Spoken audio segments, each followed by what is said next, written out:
now we moved from multidisciplinary and interdisciplinary to transdisciplinary. If you talk about geography today, we cannot forget the geospatial techniques, right? We don't have where the boundary ends and where the other thing starts, because that is the important tools and techniques. Now we cannot separate it from the geographical research. Like once the quantitative revolution, how it brought the changes in the geographical research, how the way we worked and we did the research, the same thing happening now with the geospatial techniques, so-called geoinformatics, that is the combination of amalgamation of remote sensing, geographic information science or systems, and GNSS. So not only that, we have Internet of Things, web resources, and many other so many things. So now there is a transdisciplinary research, that is the current research what we are doing in geography. So as Sir clearly mentioned about Germany, France and all, I just ignored them.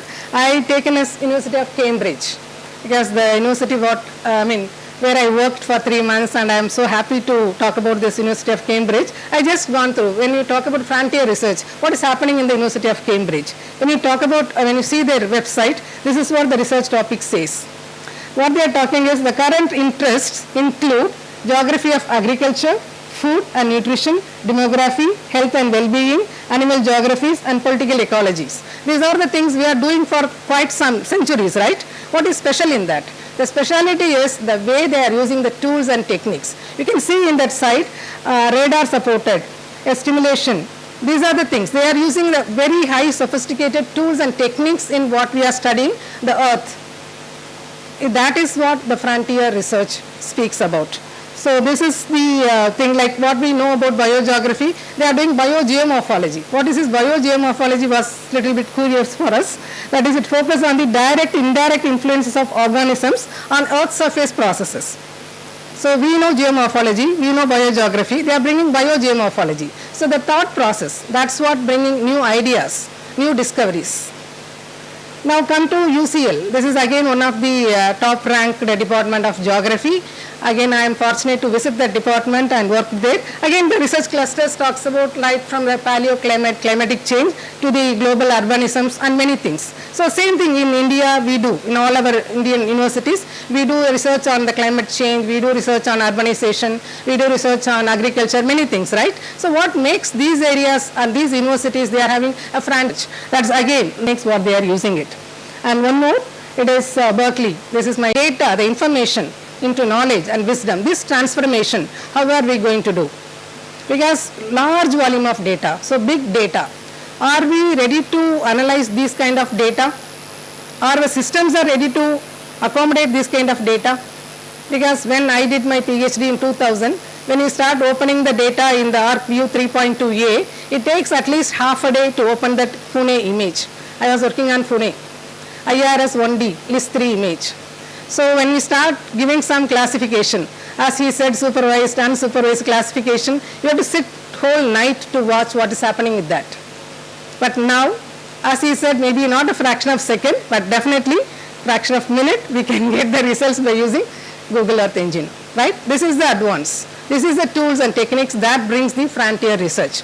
Still we are doing the land use land cover classification, but the way we do has been changed, right? So this is the Google Earth Engine. Morning he just mentioned it, I just brought to you. It is open to all the research scholars. You have to make use of this. You don't need to be a code engineer, okay?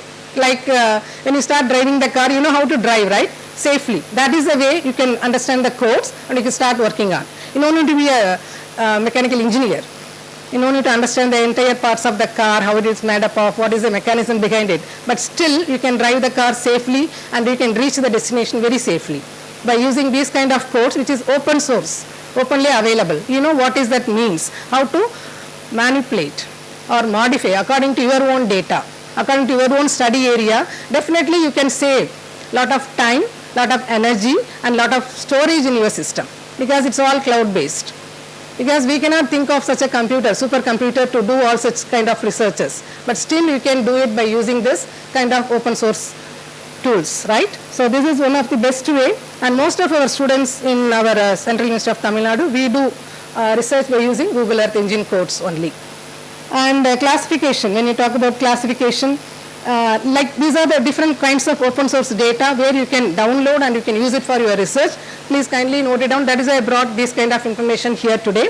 So this power which provides the meteorological data, okay, the sunlight, sun insolation, amount of insolation received particular point, XY coordinate, how much you are going to receive it, so that you can plan for your renewable energy sources, the wind speed, cloud cover, everything, like all the meteorological data, you can get it by point part. So this is another important way we will get, because no need to run around between the data, because during our time when we do research, when we did research, we have to go to different institutions, different organizations and wait for the whole day. It depends on the mood of the clerks or officials who are there. So not now today, because you are getting everything in the online, right? And this is another important thing. Being an urban geographer, I am very, very happy to know about this global human settlement layer. This is again by JRC, European Joint Research Commission, ISPRA, Italy. They started this global settlement layer. They are the pioneers in identifying based on object-oriented analysis. I have been fortunate to visit this institution and I worked there. So this kind of layers you will be getting degree by degree, and you will be able to download and you can use it. You digitize, or you don't need to sit and classify. You are getting a classified settlement layer for your purpose, right? So this is the way when you start working. Nowadays we need an immediate solution, right? We need a grinder, we need a mixie. We cannot sit and write, even though you know the traditional food is very tasty, but this time is not enough for us, not sufficient for us. We have much more to do. Like பொட்டச்சிங்கலாம் geography படிச்சு teach பண்றாங்க, அதனால அப்படின்ற இந்த காலம்லாம் போய் now we are here, right? We are here to achieve. So in that time we don't need to sit and grind. We can use the instruments, equipments, can save the time, and which can help us to do our work in even a better. So that way this kind of layers will help you to do the analysis, to identify the urbanization. Within a whole stretch, the whole world, you can see what is the degree of urbanization happening in European continent compared to Asian continent, compared to a North American continent. So that way it is very important, global human settlement layer. And this is the Sentinel-6. This satellite, what it does, it measures the sea level height, right? We talk about climate change, sea level is going to rise, so many things, but it gives hourly data for you, how much, what is the sea level. And you can see that zoomed picture here. Yeah, so this is being zoomed in this thing. So you will see so much of information. The sea surface height measurements, they are able to tell accurately how it is increasing now, 4 millimeter per annual. So if it is increases, what will happen? That is again prediction modeling and all those things. We can use the artificial intelligence data and many other things, right? So this is the way we can make use of the available resources, because remote sensing has gone a tremendous change. When you talk about spatial, spectral, radiometric, temporal, the resolution has underwent a tremendous change, and you can make use of these advancements in open source data for our own research. And this is again flood monitoring. You can monitor continuously what is happening. There are satellites which gives the information. So it has to reach the right time to right place, so we can avoid the disaster risk reduction can be possible by using this kind of data. Now again climate change. Continuously you can monitor. There are satellites which gives the amount of carbon monoxide, sulfur dioxide and many other gaseous parameters in the atmosphere, so that you can continuously monitor what is happening. You can stop using this carbon by increasing, like it is going to be 400 parts per million. You can reduce it, because if it is increases, it is irreversible. That is what we are much worried. And it also talks about how the ocean waters getting, the temperature is increasing because of the absorption of carbon sink, and how it is leads to lot of rare events, extreme events very often we are facing. So all those things, these are the frontier areas to do research. The different warming potential, because many people are now, geographers are working on climate change. Sar was also talking about that atmospheric sciences, that the geographers should focus more. So this is the right time that we have to step in this atmospheric sciences, and we can also build a lot of prediction modeling, and we can give more accuracy in understanding our climate change. So this is like more than, we used to think that only global greenhouse gases are creating a lot of problems, but there are something like SF6, which is due to the increasing urbanization, also bring out a lot of changes. So these kind of information, when you start doing the research, this is what now people are working on. Instead of traditional, we are looking into what is happening with the current trend, increasing urbanization, globalization and population explosion, what we are going to do. So this is the recent Dubai conference, like climate convention on climate change. What they said, beginning of the end. So beginning of the end here, we are going to end the renewable, non-renewable resources.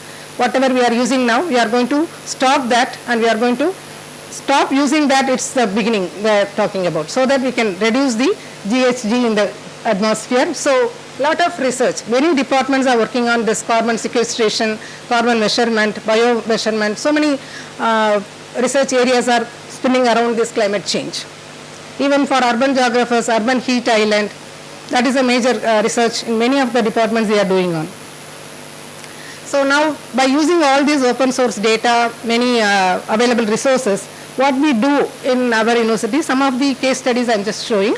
This is using the night satellite data. You can understand the urbanization in one stretch. It is again using the night satellite data, open source data. You can see how the urban corridors are developing, how the urban sprawls are happening. You can download open source data, and you can do the analysis. You can study entire state. Similarly, this is the global human settlement layer, how it is sprawling from different period, how it is evolving. The urban areas are evolving. We can make use of this study by using the open source data. And this is again ArcGIS Living Atlas of the World. They are also giving land use land cover classification directly. You can download for your own study area, you can do it.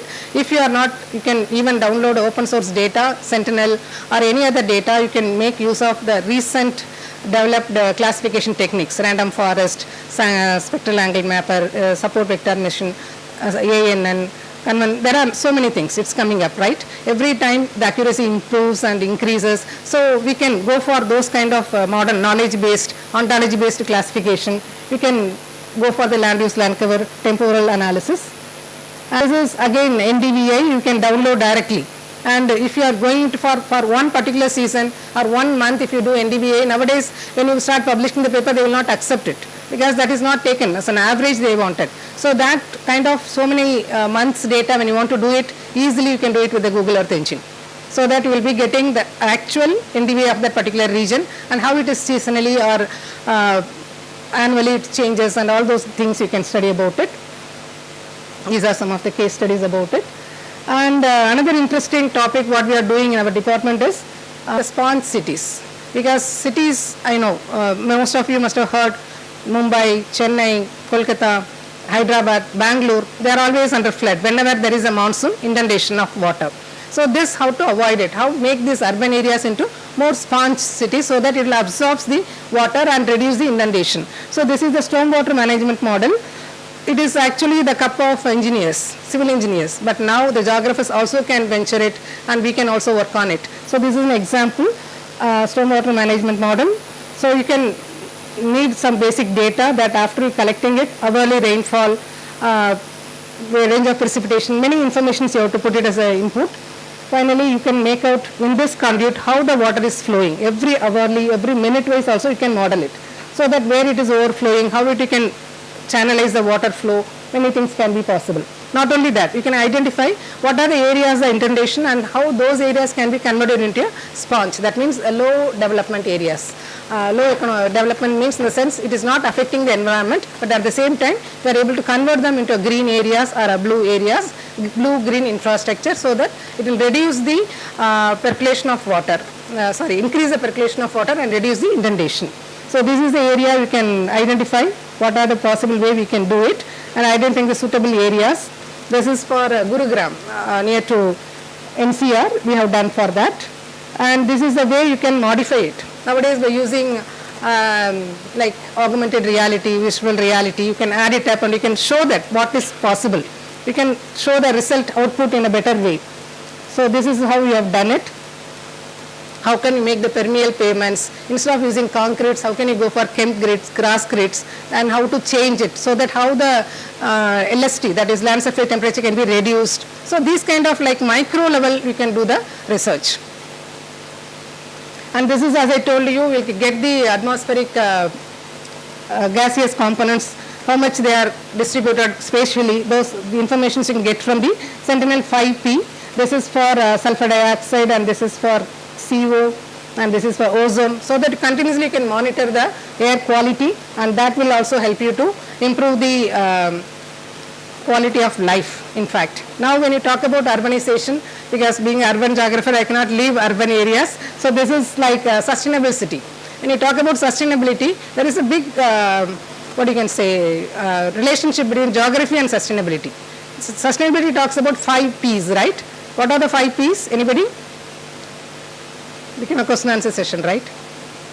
People, planet, prosperity, peace and participation. These are the 5 P's for sustainability. Now talk about geography. What we talk about? We'll talk about planet, we'll talk about people, we'll talk about prosperity, right? How they are interacting with the environment development. And we also work for peace and in a collaboration. So almost geography and sustainability is not at all different for us. We do research on sustainability that way. So sustainable cities is one of the frontier areas where most of urban geographers are working on. Not only sustainable city, we talk about green city, we talk about intelligent city, that is a smart city, which is now, the smart cities mission.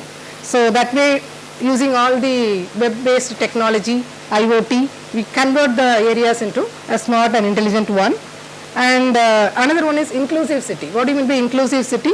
In general, the slums are always invisible because we never consider them as part of urban population, right? After recently 2001, 2011 became the first census to count the urban population, but still where they are present in the cities. The spatial things are not known. Even though we have done mapping, it was not very accurate because many times we do for our own convenience slum evacuation, slum redevelopment, in situ development. So mapping of slums, that is also one of the important part of sustainable goal 11. And this is what done for Chennai in the different regions. Different periods, how it has been grown. Like we talked about 4 kinds of slum. Slums emerged, slum evicted, slums expanded, and slum existing. So these 4 kinds of slums we identified and it has been mapped and brought out. So as I mentioned about smart city, it is completely using nowadays hi-fi techniques like what Surendran said, UAV, drone data. You will get large volume of data, 2 centimeter spatial resolution. What you are going to do with that? Whether your system is able to accommodate that much kind of data. So this is the UAV data. You can see what is happening in your first floor, right? So that kind of data you are getting it. And this will be for making 3-dimensional models. By using this kind of models, you can do n number of planning. So urban planning, 3D models, I think some of you are going to talk about 3D models. So this is the frontier areas actually.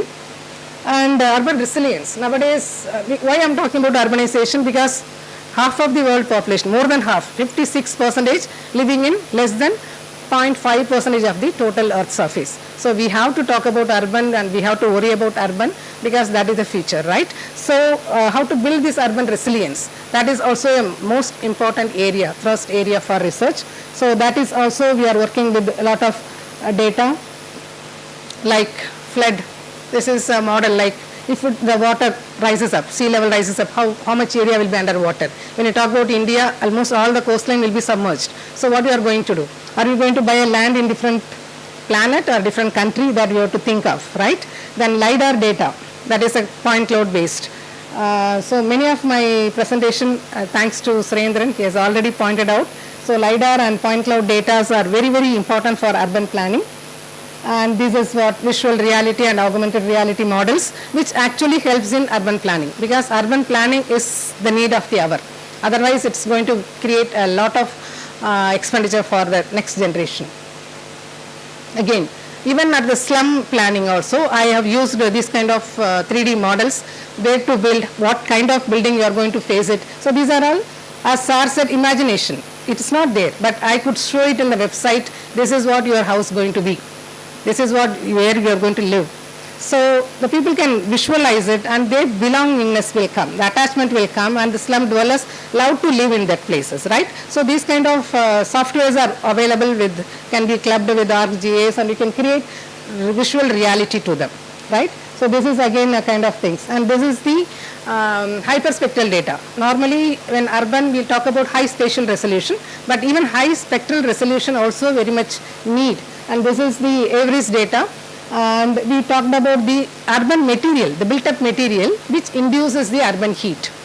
Okay, so we talk about LST, urban heat island, but actually what is the reason, which material actually causes the urban heat. So that kind of micro level analysis also can be done and this is what's done for the Kalaburagi and these are the alternative methods or solutions how to overcome these kind of urban heat island problems, like, So this is again urban green space, which is again very, very important topic, because green space is very essential not only for reducing the urban climate impact, but also as aesthetic beauty and gives stress reduction, many things. It plays a very key role in the urban areas. So studying about urban green space, its availability, accessibility, and per capita green index. So many aspects can be studied for this kind of using this kind of high resolution data.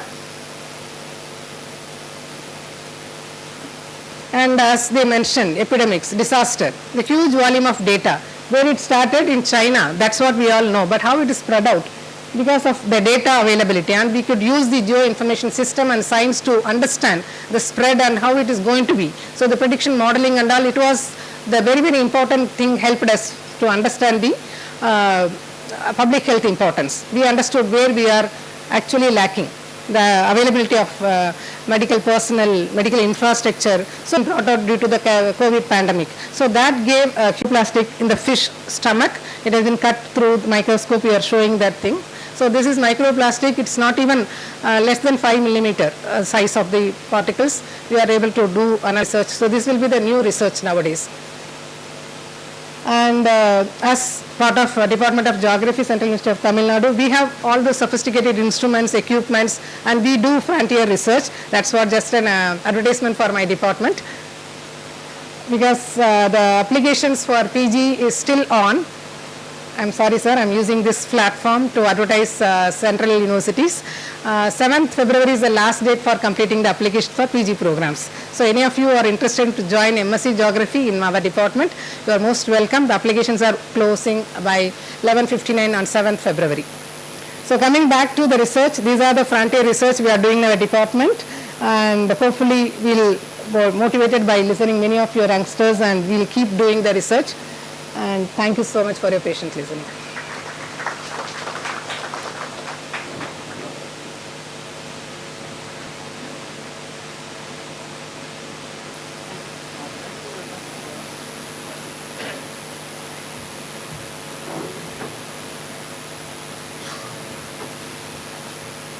Thank you for your kindling talk, presentation about frontiers in research. And you said you advertise. No, you are promoting. In fact, you promote geographers to look, here is an opportunity, you can try to use it. Also, indirectly you have covered about the frontier areas of geographic space is entirely different from each other. If it's a land-based, one methodology. If it is water-based, another methodology. In water-based, you said the wave heights, etc. There is a concept of how to measure the wave head direction and its frequency, stochasticity. All those things are entirely different. So there is a water chemistry, there is a land chemistry, there is a atmospheric chemistry. The atmospheric chemistry is more of gas. So you try to understand atmosphere with gas. In fact, you go beyond the troposphere, it is full of gas, no dust, no water vapor.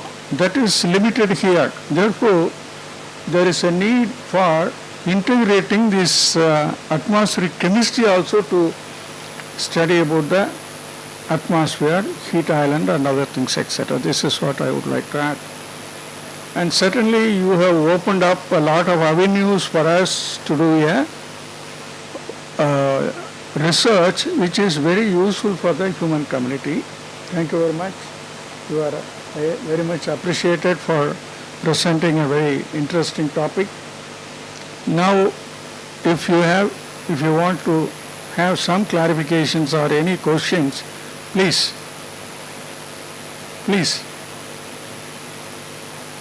There are some faculty members, there are researchers, there are young budding scientists. You can ask any question, please.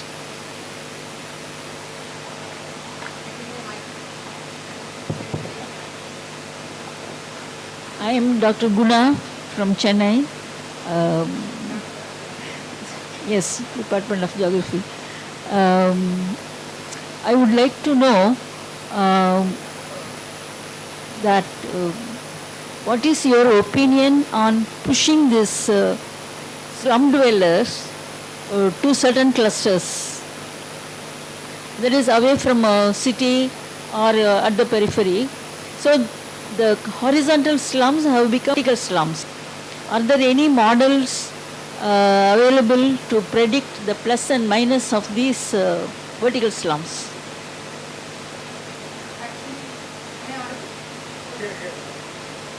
Those places, nothing was occupied. It was like illegal activities are happening there. And it was a multi-story building, maybe G+1 or G+2 like that. But when we started asking why, when the houses are constructed for you, why are not going there? Then they said, no, actually we live in a horizontal space, right? The house is just to store things. We work, we cook outside, we sleep outside, we play outside, everything we need a open space around our houses. And also we have small animals, livestock and all those things. So we need a living space around our houses. So when you are in a multi-story building, there is no chance for that. And number two, most of the slum dwellers, sorry to say, they are drunkards, right? So when they climb up, first floor, second floor, lot of fall and many deaths also happen. So they are afraid of going to the first and second floor. This is what practically, when we interacted with the slum dwellers, we came to know.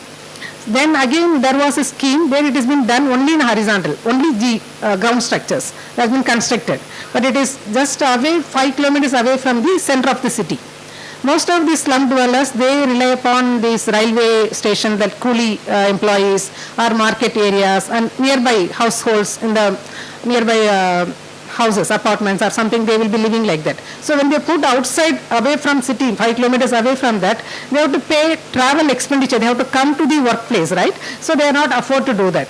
So even though they got the houses in their name, it has been just kept empty, or they are giving it for some hiring, or some antisocial things are happening, and they are again finding a new place.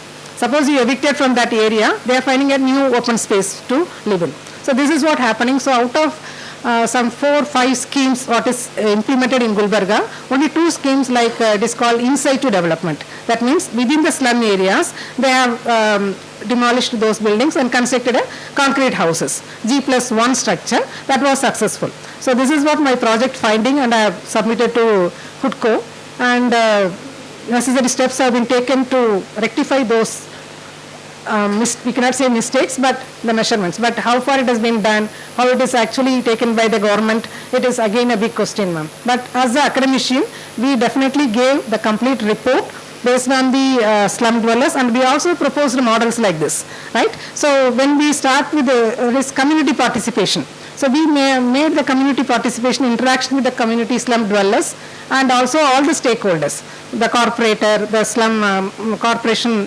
people, and many community-based organizations. So we had a complete stakeholder meet, and we explained them, this is what we are going to do, this is a place we are going to give you. In this around you have 2 kilometers, you have schools, you have workplace and everything. Why can't you move here? Yes, if you give like that, we will try to go. That is what actually we called the ladies. The ladies play a major role in the slum houses. They are the chief households. So because mostly they won't depend on their husbands. They do some small jobs, and with that money they will manage their kids and kids. So we called them and we gave the training. That is how we could explain to them what actually they need. And again the scheme has introduced, the woman will be the head of the family, and they given loan in the name of the woman. So these are some improvements have been done. That's all from my side. Thank you. Madam, excuse me. Yeah. So presently I am taking the consultation meeting or one-to-one consultation. We have some plan, but the peoples are not cooperating the project or things. Sir, I am not having experience here, but in fact when you approach individually, you may not be possible. You also identify, we have the proper settlement. Even though they are getting scattered, they have some association, they have some leader kind of. So you have to approach them first. To make them, you have to gain the confidence of those groups. Then they will interact with you and they will believe you like what you are doing. It is not possible within a day, within a month, you can have that interaction and gaining their confidence. You have to actually interact with them at least for 6 months to 1 year. so that they will understand what the thing is really beneficial to them. And definitely they will help us, will help the children, then they will involve and So that issues, it's our project or schemes may be extended more than a year or else. So this plan is okay. Separate discussion. Okay, okay. So thank you. Thank you. No, there are direct and indirect methods of observation and measurement. You have to invent a method of indirect method of observation. As Madam has suggested, there are ways. You can catch hold of friendly people over there. From there you listen storytelling. From the storytelling then you have to extract whatever you want like that. There are issues in sociological, sociometric analysis like that, etc. There is a need to understand. Otherwise you have to live among them and then collect the data over a period of time. That's the only solution. Thank you very much. Thank you. I hope still we are running short of time. We will take the next paper. Madam, thank you very much for your excellent presentation and your excellent interaction with the participants. Thank you very much. Now we have the another stalwart. Maria Anita Anandi. Anita Anandi was our sweet child in the university department. When she was a student, she attracted everybody. Everybody's friend she was, and nobody complained about her. Nobody fought with her. And she also didn't fight with anybody. That was a strange situation we come across.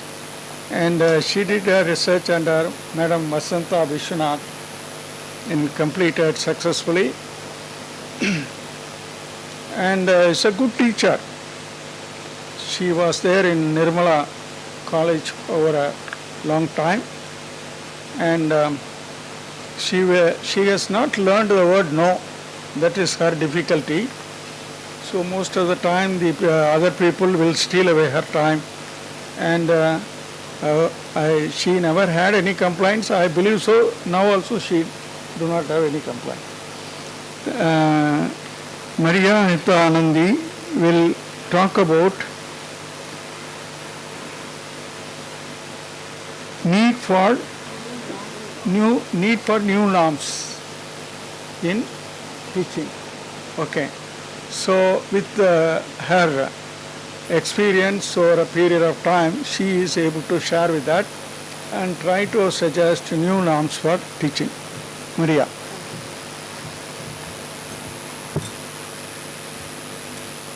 Good afternoon, one and all present here. My respects and gratitude to Dr. Shivnyanam, who was my teacher. And there were many other teachers who had given me the formation in the life of geography in my life. And it was Dr. Ramesh, Dr. Subaya, Dr. Vasanta Vishwanathan, who was my guide, and Dr. Tiwari, Dr. TV.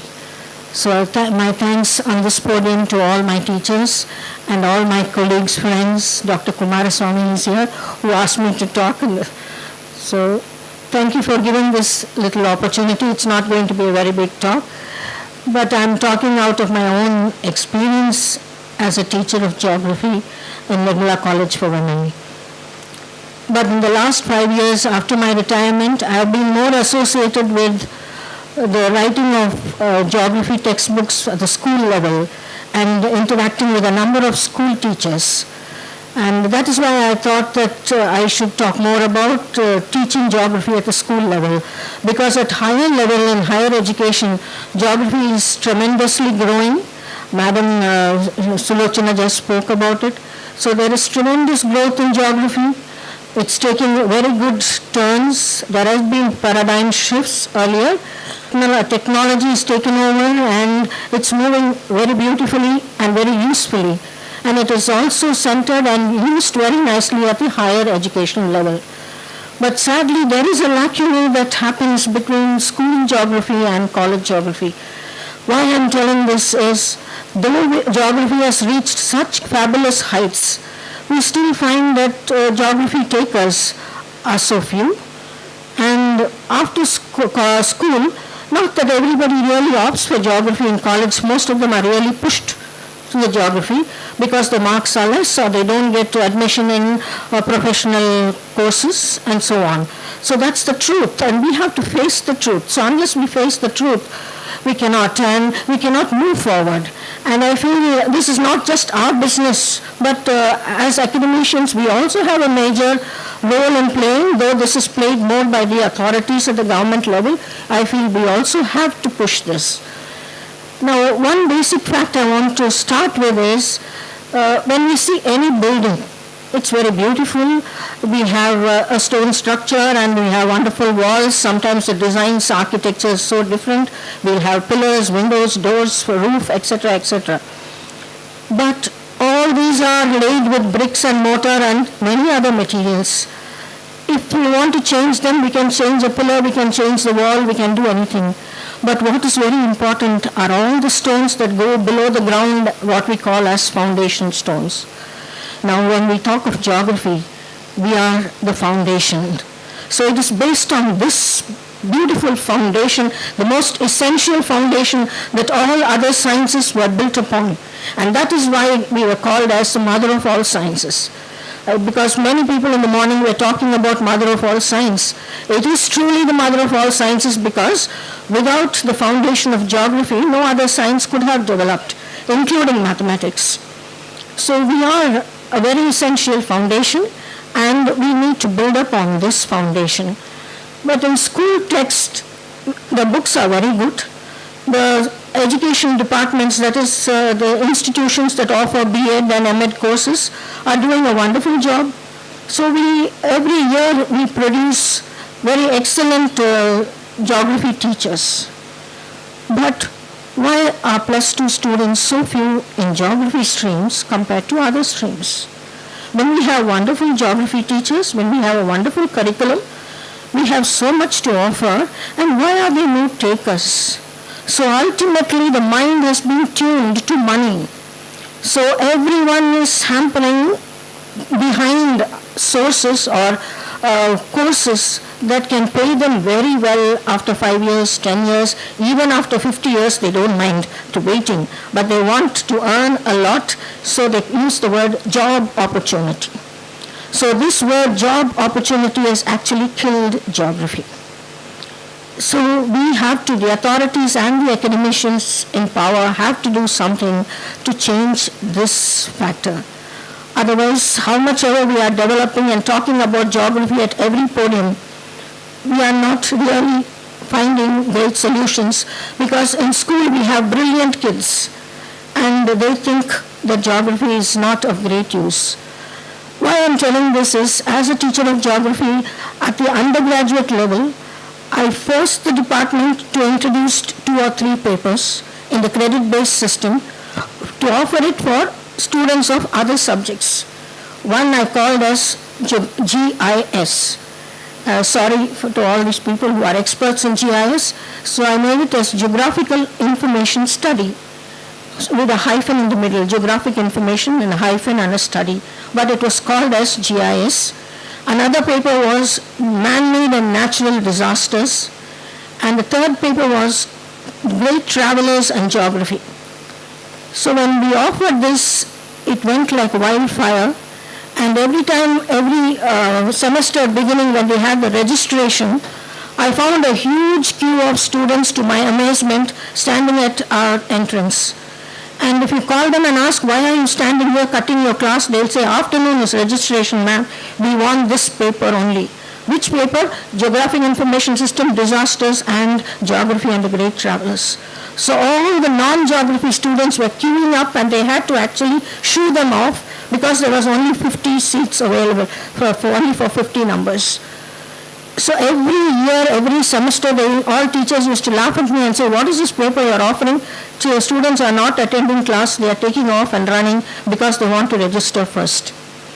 And then those were the brilliant cream in all the other departments like commerce, mathematics, English, literature, etc.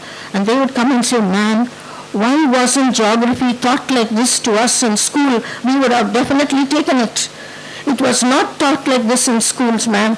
So we thought it was the most boring of all the subjects, and now we realize it's so wonderful. Why didn't they tell us? Why can't we give these papers even in our subjects? Why can't you introduce it in history, economics, etc.? I'm not boasting, I'm just telling you because this is the feedback I got, and then I realized that geography has to improve in the school levels.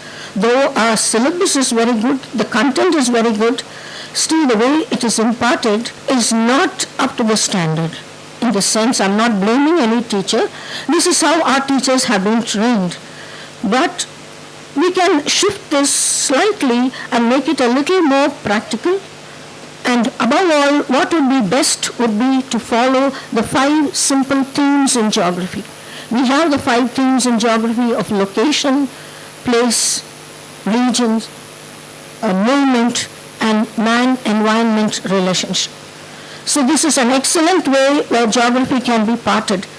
Though the syllabus comes as physical geography or human geography or meteorological sciences, whatever the syllabus could be, we can always follow these themes when we go by. And we can use very simple, we know the economic status of our country, especially of our state, and many of the government schools, they don't have great infrastructure. But in simple ways, a teacher can just take her students outside, tell them to just observe the sky, ask them what clouds they see. Are there clouds? What are the type of clouds? Is it high, low? Is it white, wispy clouds? Tell them to describe it. Take them the very next day at the same time there again to view the same clouds. Ask them, is there a difference? And tell them, what is that cloud? Look it up in your book and come back. So they will come back with the name, whether it's a cirrus or stratus or nimbus or cumulus or whatever. These are all simple ways in which we can impart geography. And I remember when we spoke like this to our students, they will go and tell this at home and say, my daddy told that tomorrow the sky will be dark, because, the parents know a lot more geography than our students do. Especially the agriculturists, they are very thorough. We have to inculcate in the students remove from them the barriers of the highly educated, the lesser educated, the rich, the poor. These kind of barriers have to remove.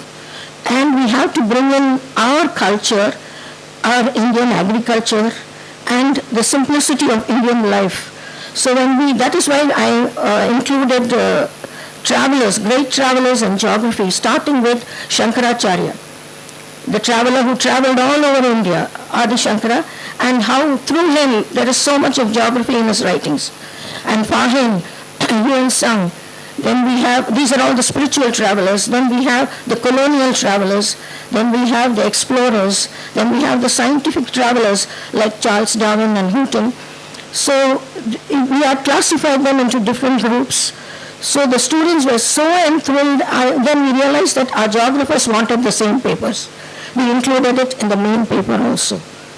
And another thing we also need is to become doers rather than talkers. We are doing so much of lecturing and talking, but our actions are becoming limited.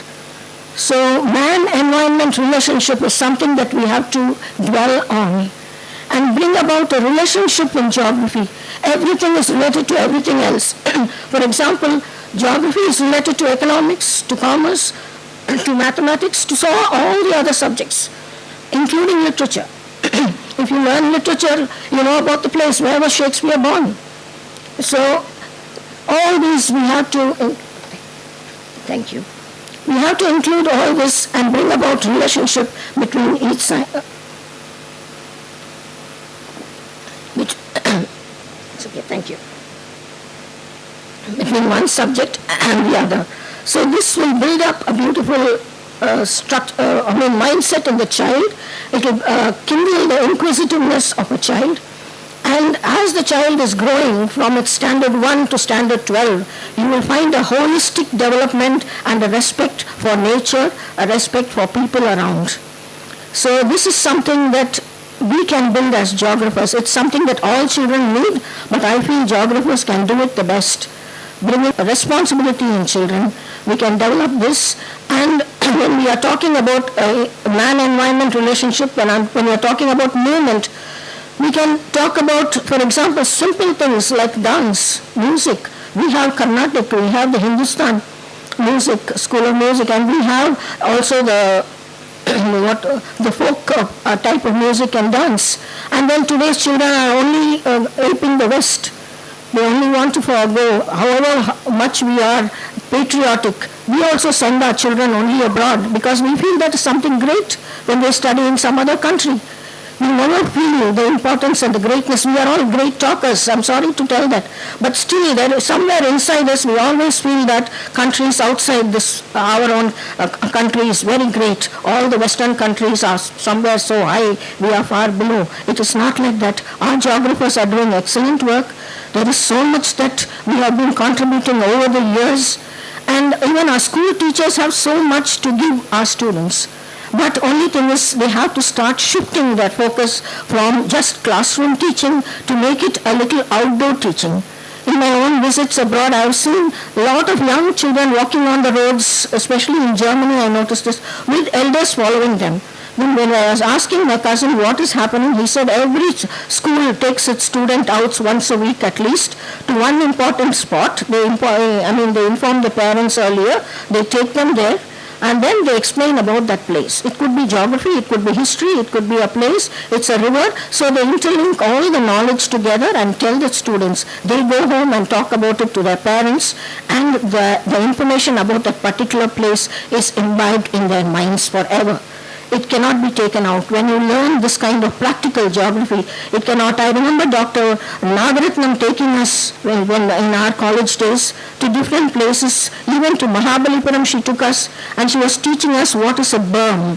She took us in front of the coastal area, and right behind she was talking, and still in reality what was a berm. Till that we just studied what is that. We have never realized how a berm is formed in the coastal area. So this is excellent teaching. So till today I never forget that. So we have to shift, and the COVID pandemic brought in a beautiful shift in education. Actually speaking, everybody was talking about these 2 years or 3 years of no education, but actually I thought there was more knowledge imparted to children all over, right from young children to older children, through the online classes, because parents were also sitting and learning simultaneously. So there was, the illiterates were becoming literate through the small education given through little children. And even college-going children were doing a lot of searching in the net, browsing. They were bringing out facts. And I found that education was improving a lot in these 2 years because they were doing it themselves most of the time. It was self-study. So this kind of self-study is very essential even for children of these days, especially in school. We have to give them small work like this, not big projects where they have to sit in the internet. Those who don't have computers will be running around, and then they'll have to spend money. Don't give them work where they have to spend. Make it as simple as possible. Just take them around the school campus or somewhere very close by once in 2 weeks. Bring them back. It gives them a lot of enjoyment. They learn to interact with one another, builds relationship and the team spirit, as well as builds geography. So I am just here for a short time. I want to tell that simplify geography, make it simple, make it humble, make it reachable to everybody, and try to make this something that everyone will enjoy, so that at least in the next 10 years, people will be taking, more and more +2 students will be taking geography, opting for it, and coming out very, very successful. So let us improve geography altogether in our country and especially in our state. Thank you so much for the opportunity given.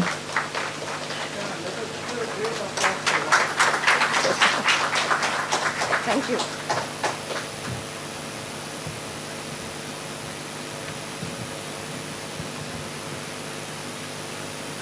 Thank you, Maria, for opening new vistas of thinking. For last 30, 40 years, in my mind also there is a lingering. It happened when Professor S.P. Tyagarajan was a Vice Chancellor, and I was in the Academic Council meeting. In that meeting, he introduced this microbiology in the BSc. then many of them opposed. Microbiology is not a fundamental, there is no fundamental subject they learn come to microbiology at the graduate level, therefore it cannot be introduced. Yeah, there was a logic. I also thought geography cannot be taught at the school level, at least up to the 8th standard, because the concepts of geography are very broad, very unimaginable. Therefore, we have to start from above, go deep down. So then a lot of debate was there about the microbiology. Then somehow Professor Tyagarajan convinced us to start a microbiology course. We started. There was no intake at all in the first year. In few colleges, nobody is interested to do the microbiology. The reason is it needs a 0-degree lab. Nobody is able to provide. Then later on it changed. The another analogy I can give is medical doctor, MBBS doctor. There is no school learning in the MBBS doctor. It starts only after +2.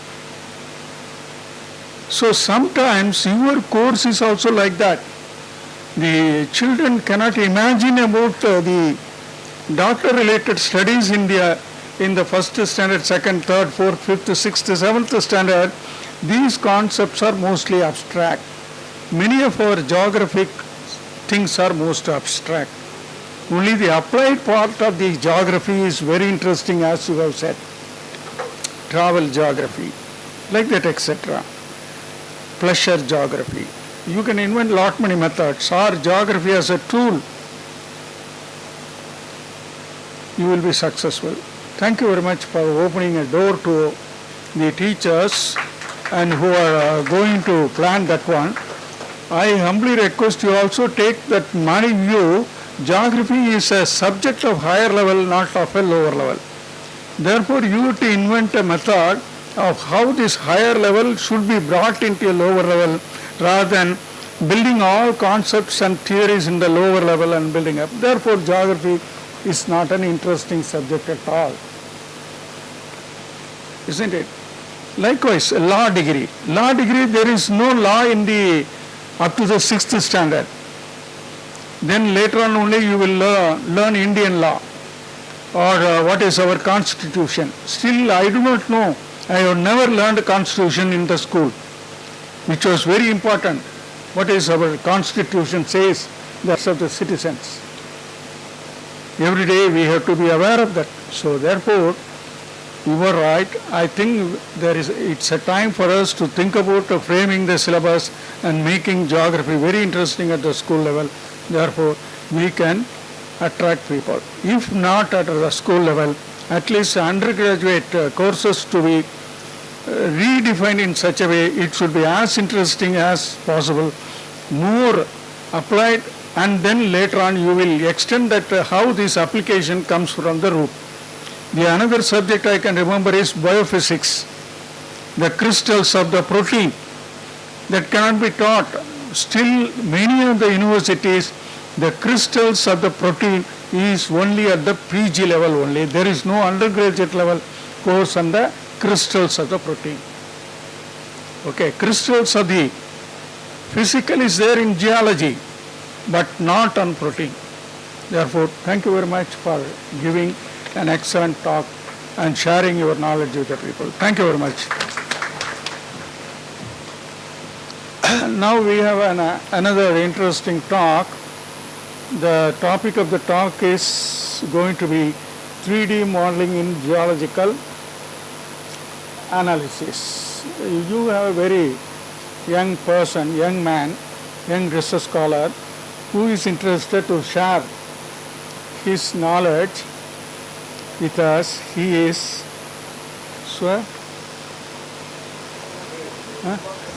Swakant Day, right? Swakant Day. Yeah, please come here. Day is, you are from Assam or what? Sir, West Bengal, Kolkata. West Bengal, yeah. The name, Day, Biswas, all these things are mostly in the eastern part of India. Therefore, he comes from the most quoted place in West Bengal. In the sense, West Bengal is known very well for many of the knowledge people, isn't it? Many Chatterjees, many Banerjees, many of them contributed. There is one scholar who worked his entire wealth, entire lifetime to create the dictionary for Bengali. That was the only dictionary created by a single person in Bengali, and he dedicated his life. Finally, he lived in the slums and died, like your Karl Marx. Karl Marx also created like that, and he lived in the prostitution infested area and died. So he comes from a place where knowledge is always there, whether the state is poor or not. It's a knowledgeable state. I welcome him to offer his lecture. Good afternoon to my respected teacher and my dear friends who are sitting here. Thank you, sir. So, I am Shubhankar Dev from 2-year MSc, Bharati Dasan University, Department of Geography. So, I did this research work under TNOU, National Atlas Thematic Organization, which is under Ministry of Science and Technology, Government of India. So the topic was, at first when I decided the topic, it was bit not sure, to be honest, because first it was given to me was the parkour in Jharkhand, but later on the deputy director and the director, sir, I'm thankful to both of them of NATMO. So they told us that we have to submit a geological map to Government of India, and the district was Kupwara district. Now many of you are not aware of the name of Kupwara district. It's a district which was carved out of Baramulla district in 1970, and currently this is sharing its boundary with Muzaffarabad, which is now under POK. So it is the last Indian district. So my topic is application of geoinformatics in geological analysis and 3D modeling, terrain modeling, a case study of Kupwara district, Jammu and Kashmir. So these are my contents. So the name Kupwara, it's not that much familiar. When we try to decode the names of different places, every places have its own story behind its name. But when it comes to Kupwara, it usually means in Kashmiri shabby hut. So there was fictional stories that monsters used to come. Overnight, people of these villages used to disappear. So it was in the northwestern part of Baramulla when even the wildlife, all of a sudden the plants were showing a different kinds of characteristics. So that's how they tried to relate it with the fiction. From there the name Kupwara came. And from 1970 to 79, it was a period in Jammu and Kashmir. We know that how Jammu and Kashmir has undergone its political transformation over years. Kupwara was separated from the district of Baramulla. And this Kupwara is located almost 90 kilometers from Srinagar. And 80% of the people are employed in the farming activities in this district. So mainly I have focused in hydrology and geoinformatics. I tried to relate both of it, as well as 3D terrain modeling and geological analysis too. So hydrological study was carried out for Kupwara district, as well as we have compared it with the hydrogeological setup of India. We have tried to digitize the points, including the NATMO materials. They have the topo sheets. Those are confidential topo sheets which were given only during this time. And digital elevation model and hydrological modeling were also carried out during this period. So mainly the remote sensing and its application have been used while doing this entire work. Mineral exploration and remote sensing techniques were tried to correlate it with each other, and we found how minerals like Kashmir is becoming a mineral valley day by day. And along with it, I had tried to relate it with the future of GIS and web mapping, because in past the speakers, our respected professors were telling, they were bringing out the term of GIS, the importance of GIS in geography. Whenever we go to we see or open the websites of any foreign universities, we always find the term GIS. We are searching for geography, but they are giving us, where their portal opens and we find the term GIS, either in animation form or in or as a logo, some kind. So GIS and web mapping and implementation of AI in that is becoming a very important part in the recent world. So I try to correlate it with this work. So apart from that, so these were various works that I took from those who have inspired me to carry out this further research. As sir was telling about Dr. S.P. Chatterjee, who is the founder of NATMO and is considered as the father of Indian geography in the eastern part of the country. So he has also been like, he was also disturbed with the critical evaluation of Jammu and Kashmir, like what exactly, what are the resources, how geological mapping was carried out in Kashmir. So and slowly eventually we saw how Kashmir became an important part of India, geopolitically also a strategic, it playing a very strategic role, as well as a mineral valley it's projecting itself in the recent years. So the location is, you can see that's the map where the Kupwara district have been marked with the orange shade, and the district just sharing border with it, that side is the Muzaffarabad, which is under POK. So it is covered by 43 J by 2, 43 J by 3, J by 7 and 43 J by 14 and 15 respectively in the topo sheet.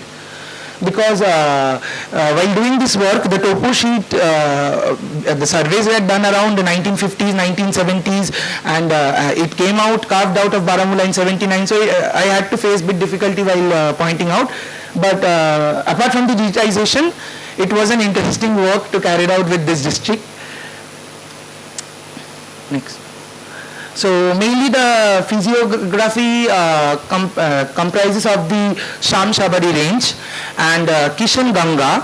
Actually in India we see wires across the two countries usually, except in east the Sundarban Delta, which is a natural border. Here also it's a natural boundary formed by the Kishan Ganga river, and only the armies of both the countries are standing. There are no wires, nothing. This is how the border of Kupwara district is with the POK. So apart from that, we know Kashmir is a hub of tourism. So I have tried to analyze the terrain features as well as the try to perform 3D modeling of this Shamshabari range and the entire district. Along with that, the stream characteristics, because of the heterogeneous rock strata, the diversified geological structure and the geomorphological diversities have contributed and sculpted the topography, and finally we see soil erosion became a very important factor since it's in the upper course of that river, and there were different terrain types because we know Tetris sediments which were folded along this entire belt. Next. So the aims was to analyze and assess the geological features and formations in Kupwara district using GIS tools, and to develop a 3D terrain model using GIS methods for visualizing and understanding the topographical and geological characteristics. So there were assessment of geological features, integration of geospatial data, terrain modeling and visualization. Along with that, geological hazards were identified. Kashmir means earthquake prone zone. So environmental impact assessment was done. Resource mapping was also carried out during this work. So contour mapping, vertical profiling, hill shading. Actually raster data has also been used, but we can't depend fully on raster data, so I need to cross check it. And along with that, I told you that topo sheets and vector data and NATPO maps have been also been used while doing this work. So this is the methodology. As we know, it's very simple how getting the shapefile, them, and then clip using the surface analyst tool, how the contour mapping was carried out. Next. The aspect map, here the slope, this is the formula which have been used, and later on in the geological mapping, this formula is proving to be effective and almost 91.73% accurate. This is a team modeling which was done as a part of 3D terrain modeling. So the question lies that why terrain mapping is important. When it comes to Kashmir, terrain mapping serves a very important way, because as I told you that geological mapping, Kashmir is a mineral valley. So in order to understand the various geological structures, the different lithological stratas which are present, and definitely for the economical benefit, we must carry out the terrain mapping. So that was the primary importance of this work which was carried out. So stream order map was also carried out where automated basin elevation, stream lengths, channel slopes. It was basically carried out to draw the susceptibility zones. Now why this 3D modeling was done, later on I will try to relate it with geological mapping, and I will compare how this and the hazard map, both of them are affecting the geology of the Jammu and Kashmir. So this is the entire methodology, the flow chart of it with raster data which I performed. So by flow accumulation, flow direction, stream feature, and all these. Next. So this map will be published by NATMO next year by Government of India. So it is under revision. So I got approval. So by next year everyone can get it can order it from NATMO. So this was the map made, and the boundary. Now the thing was, many people asked me that you are trying to show geological map. We can get it from different sources. Their geological maps are almost available. But no, with this shapefile and this data, it won't be available, because later on when I will show you the map of hydrogeological studies, that is the map you will get in census in Geological Survey of India report. But this is the work carried out by the NATMO scientist under the supervision of the Deputy Director of NATMO, and this is the original, the exact shapefile that of the district. So where we see that the green phyllites are there, quartzite are there, and at the end of the day, the Tethys footprints and the Cenozoic era and its transformation into different geological eras consecutively, how it affected the mineral distribution and the geological pattern of this district can be seen in the upcoming slides. Thanks. So this is the lithological map. So the thing is that we have resources, but we can't utilize it because of the geopolitical issues with this region. So it's such a rich region that we have 19 metric tons, 19 lakh metric tons of lignite is present here. We have different forms of natural gases here, but due to some or the other reason we can't utilize it. So here we can see that mostly the alluvial moraine can be seen, quartz, high rate of distribution of quartz can be seen. Apart from that, sandstone is also present. In the central part of the Kupwara, where the river is passing, almost limestone and dolomite are present. So there are lots of sinkholes in this, as we know, as a part of fluvial geomorphology. Next. So now if we compare the previous shapefile, how the Kupwara district looks, and in this shapefile how Kupwara have been shown, both are very different. So this is the shapefile which the Central Water Commission Board they are using, as well as the Geological Survey of India, the Census Department they are using, and the previous shapefile was a shapefile which was done by the Survey of India Kolkata and NATMO by joint under the Deputy Director. So after this it was the entire district of Kupwara is responsible for the flood in its lower portion of Baramulla, Bandipora, Budgam, Pulwama, Srinagar, because as I told that the Kishan Ganga river passes through almost the middle of Kupwara, as well as it further divide itself into many tributaries and distributaries. So the hydrogeological structure and the presence of rock and fissured aquifers have contributed in flood in the lower regions of the Kashmir Valley too. So this was a map carried out in May 2021. Next. This is groundwater development status. So where we can see that according to the data of the Central Groundwater Board, it was the depth was around 50 to 405 meters, but now the discharge is increasing, and the Central Groundwater Board is trying to make this region more accessible, and the population is also increasing, and this Kupwara is projecting itself as a tourism portion of Jammu and Kashmir, because we know that the Kashmir got segregated, one part became the Union Territory of Ladakh and another part became the Union Territory of Kashmir. So this part, the government is trying to focus scenic tourism in this region. Next. So there are certain recommendations. As I told that 17 lakh metric tons of lignite mineral deposits are here in different sections. 8 lakh metric tons of high quality marble resources are there, especially in Avora and Zirhama. So apart from that, in the water system, they have a lot of presence of iron. So as a suggestion, rainwater harvesting has been suggested. And apart from that, monitoring the level of water, the chemical parameters, these are needed for the medical health, as we are studying medical geography too. Next. So the future scope of the study mainly it comprises of mostly the 5 points, but the main in the upcoming decades, as I told, Kashmir will be transformed into a mineral valley. And the present study, however, does not provide information about the effective porosity or hydraulic conductivity. So it is still, even if we go through the reports, there were no such reports which talks about the effective porosity or hydraulic conductivity of water reserves in this district. Thanks. So these are my references. Thank you.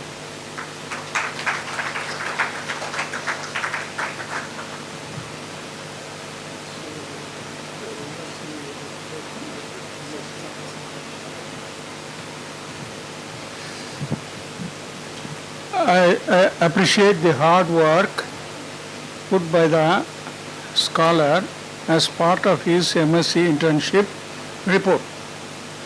Yeah, he has done a good work. A lot of efforts have taken to do that one. Yeah, Jammu Kashmir area is very strategic, not only for that. In the recent 3-4 years, Government of India found there is a lot of lithium deposits there. Lithium is rich in Afghanistan. That is why there is a lot of war over there, especially northern part of Afghanistan is known for lithium, and mining going on for about 30-40 years. Now, largest deposit is found in the area between Jammu and Kashmir. So that's a lithium is, as you know very well, future energy for you. All your electric cars, all movable vehicles. China has now created a lithium battery which will run for 1 year. There is no need to recharge your phone at all. They found enriched lithium battery. And also I think Germany has now a car which will run about 300-400 kilometers after charging, not less. Therefore, there is no need to recharging the car for every. I think in India it is about the maximum is I think 200 kilometers or 150 kilometers, not more than that. See, so the lithium plays a very important role in the future. So Kashmir is very important, and he has taken a topic on terrain mapping, over which how things can be done. Use the satellite, more than satellite, it is the topographic sheet that he has used. Maybe these topographic sheets 1:50,000 or 1:250,000. Yeah, it's a medium scale topographic maps, 1:250,000. So it is a generalized map, isn't it? It's a generalized analysis of medium scale, and the remote sensing documents are able to produce a large scale representation of the terrain. You know very well, micro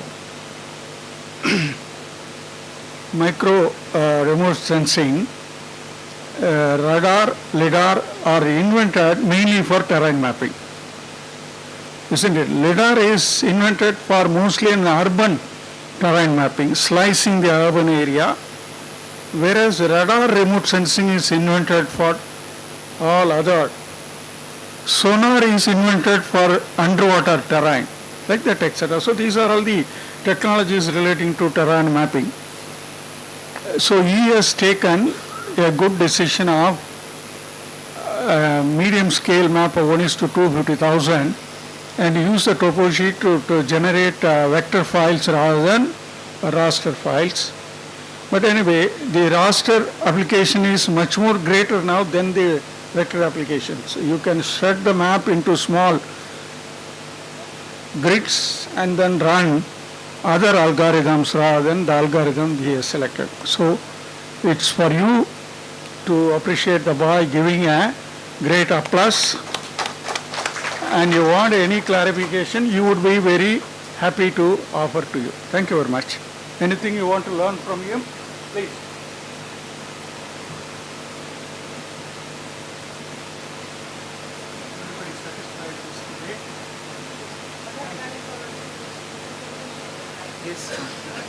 Ma'am, for dissertation I have choose a cyclone disaster management in the Sundarban Delta, West Bengal. Thank you.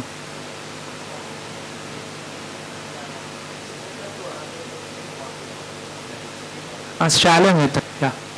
Thank you.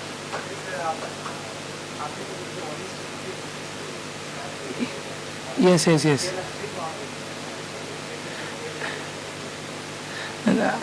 No, the topo maps when I have taken, it was not into 1:50,000. When I carried out the mapping here, then yes, yes, sir, yes, our team, sir. Yes, sir. Like I used it, I can't recall. Sorry, sir, for that. Yes, yes, sir. Yes, sir. Sir, it's showing the mineral distribution and the fold and the fault structure, and the lithological map shows the different status, rock state. Yes. Thank you, sir. Okay, thank you very much. Thank you. Thank you. So we have a very wonderful session in the post-launch period. There are 3 speakers. All of them presented their view so efficiently, and I congratulate them for the efforts that they have taken to offer their comments relating to the research what they have done it. I thank the organizers on behalf of the speakers, on my own behalf also, for providing this platform to share their views and also my views. Thank you very much.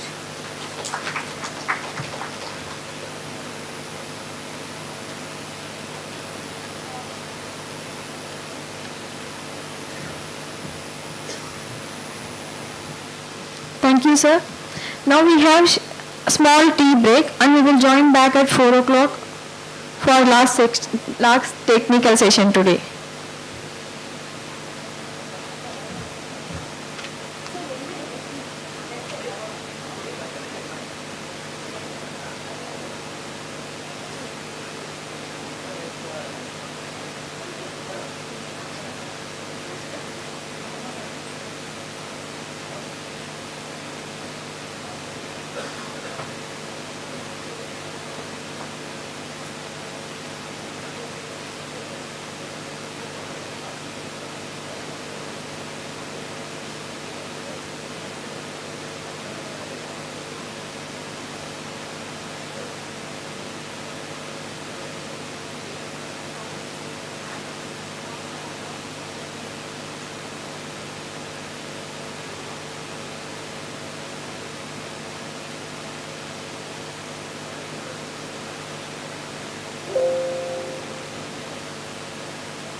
Start பண்ணிடலாம். Good evening to everyone. Now we are going to start the last technical session. It's my privilege to welcome Professor K. Kumaraswamy, Emeritus Professor, Department of Geography, Bharathidasan University, to give a keynote address on centenary celebrations in establishing of Geography Department at IASC. Sir, please welcome.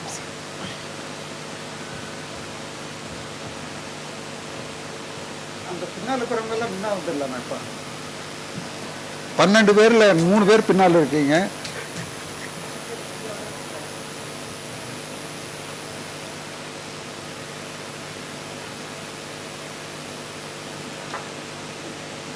அவ்வளோதானா?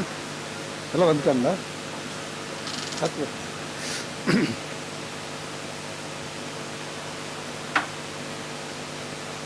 Respected Professor Sulochana Segar, the chairperson of the session, technical session 3, and all the dignitaries on the opposite to us, and all the participants. I am really happy to stand before you to present the history of the Indian Geographical Society to you, and this is my third presentation on this, not here but elsewhere. Let us review what has happened for the past 100 years and how the society has grown over the years. அவ்வளவுதான காட்டுராஜ்? அவ்வளவுதான். So 10th 1/10 தான் இருக்குது. ஆமாம், போதும், it's all right. So this is the development of Indian geography, geographical society over the past 100 years. Okay.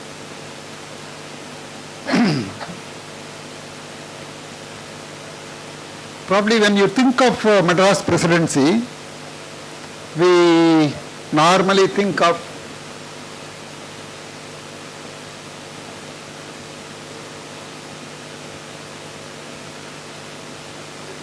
Dr. George Kurian, VLS Prakash Rao, Professor A. Ramesh. If you go outside Tamil Nadu, they are normally refer VLS Prakash Rao if you go to Delhi, or George Kurian outside India, Professor Ramesh inside India and outside India. So this is the situation.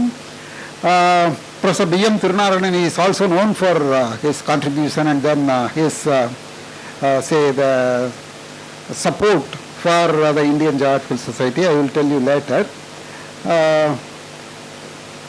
Yes, here we have Professor Sivanyanam, and their contributions of to the Department of Geography is during 70s, 80s and the last 50 years.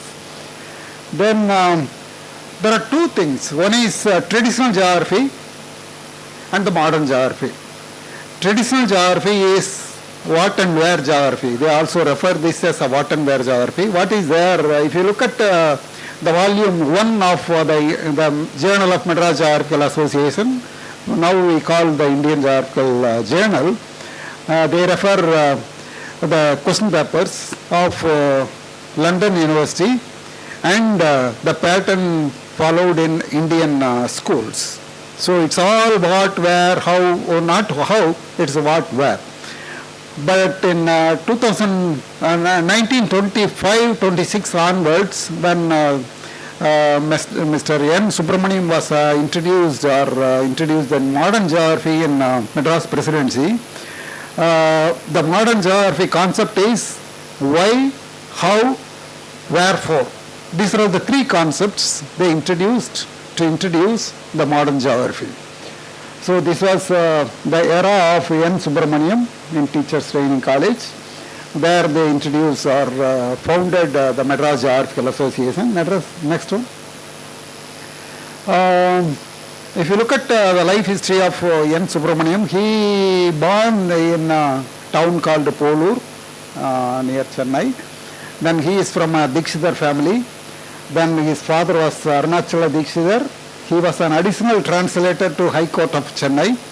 And his cousin, his mother died when he was 5 years old. And then his grandfather, Srinivasa Iyer, he made a Kashi trip by walk twice. That was one of the reasons why he became a mountaineer. N. Subramaniam was a mountaineer. He led several trips to nearby hills. So he is Professor N. Subramaniam. He did MA in history, licentiate of teaching, LT, not BEd at that time, it was LT. Then FRGS, Fellow of Royal Geographical Society, and he was born on 14 January 1985 and died on 29, just after the retirement. He lived for 6-7 months after his retirement. He is almost like Professor Ramesh. He lived very short after his retirement and died. So he studied in Veperi, Muthayalpet High School, Chennai, then passed matriculation in first class. Then he studied the undergraduate study in Pachapas College, graduated in Pachapas College, then learned the rapid reading. Then Sanskrit prizes, whatever the competition in colleges, he used to come with the prizes. So probably prize normally he comes with the prize, real prize. Then MA from Presidency College after 15 years.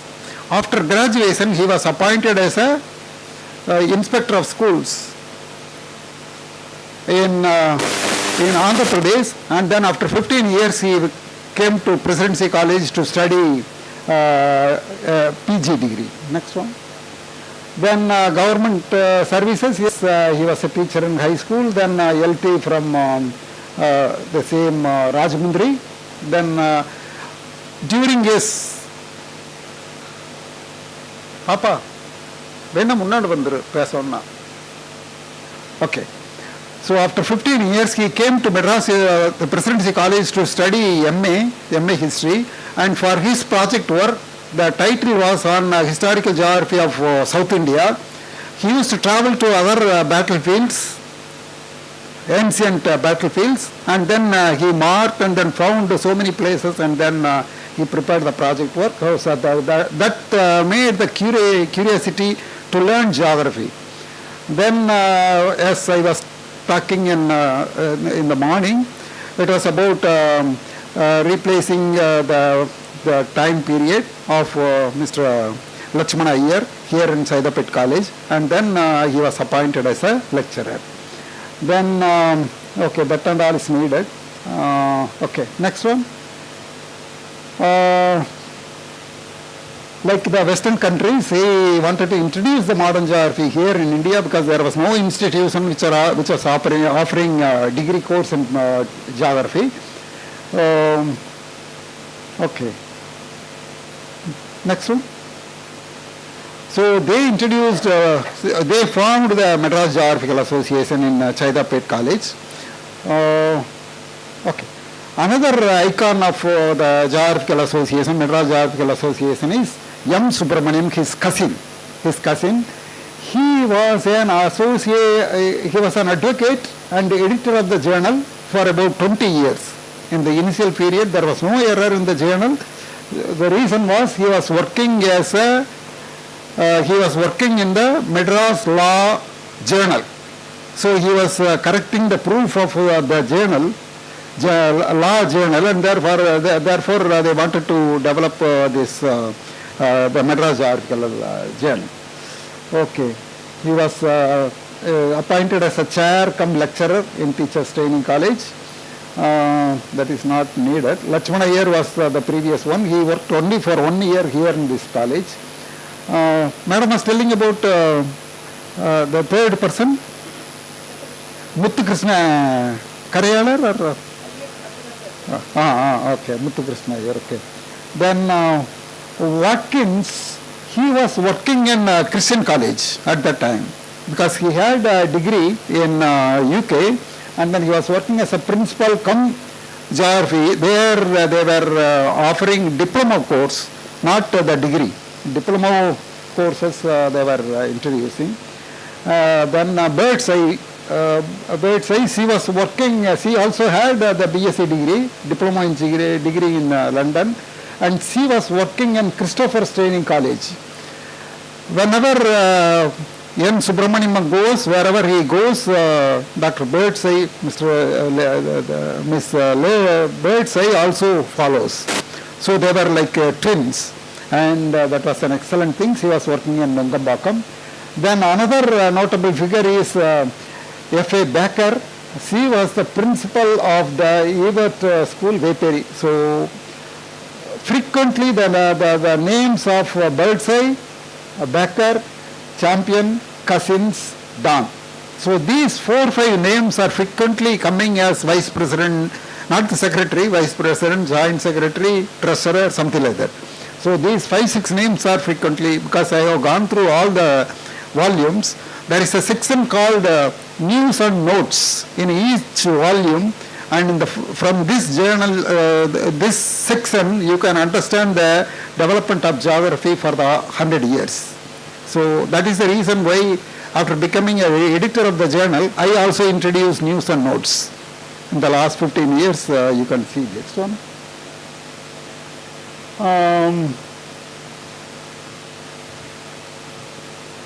The Tandal is all right.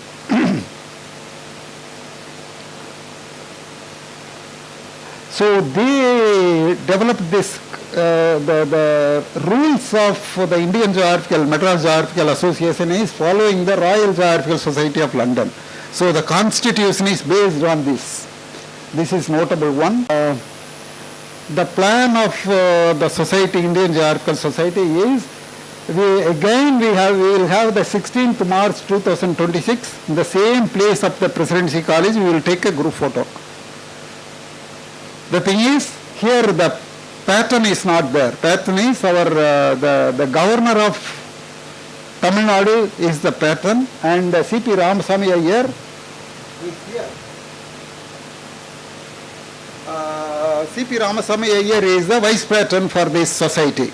So probably we are going to mention this in the journal and the society website also. We are going to this. Governor is the patron, and then the vice patron is C.P. Ramasamy Iyer. Then we are going to have some more patrons like M. Subramaniam. We will discuss and then finalize this list and so on. So that was Lakshmana Iyer on the left side and so on. So M. Subramaniam, he is the editor. Next one is, okay, this is all right. C.P. Ramasamy Iyer was the president of this meeting, inaugural meeting. Then the keynote address was given by Mr. Cousins. Mr. Cousins is, he was working in Theosophical Society College in Adayar, and he was, okay. So the thing is that Arthur Geddes, he was working, or he was advisor to forming the Banaras Hindu University, and he came to Chennai to deliver lectures on town planning. So when he was delivering the lectures in Chennai on planning, town planning, then M. Subramaniam got inspiration, and then he met Arthur Geddes, and then he was talking about it. After the death of Professor Geddes, his junior Geddes also came here, and then they had a discussion and so on. He very much appreciated the work of Indian Geographical Society and so on. So this is a man, this is about C.P. Ramasamy Iyer. Next one. Another person is Dr. J.H. Cousins. He did MA, and he also got D.Lit, and he was the Brahma Vidya Ashramam at Adayar. He was a principal at that time, and then he worked under someone, Professor Herbertson of Oxford. So he was working, he got PhD in London University and so on.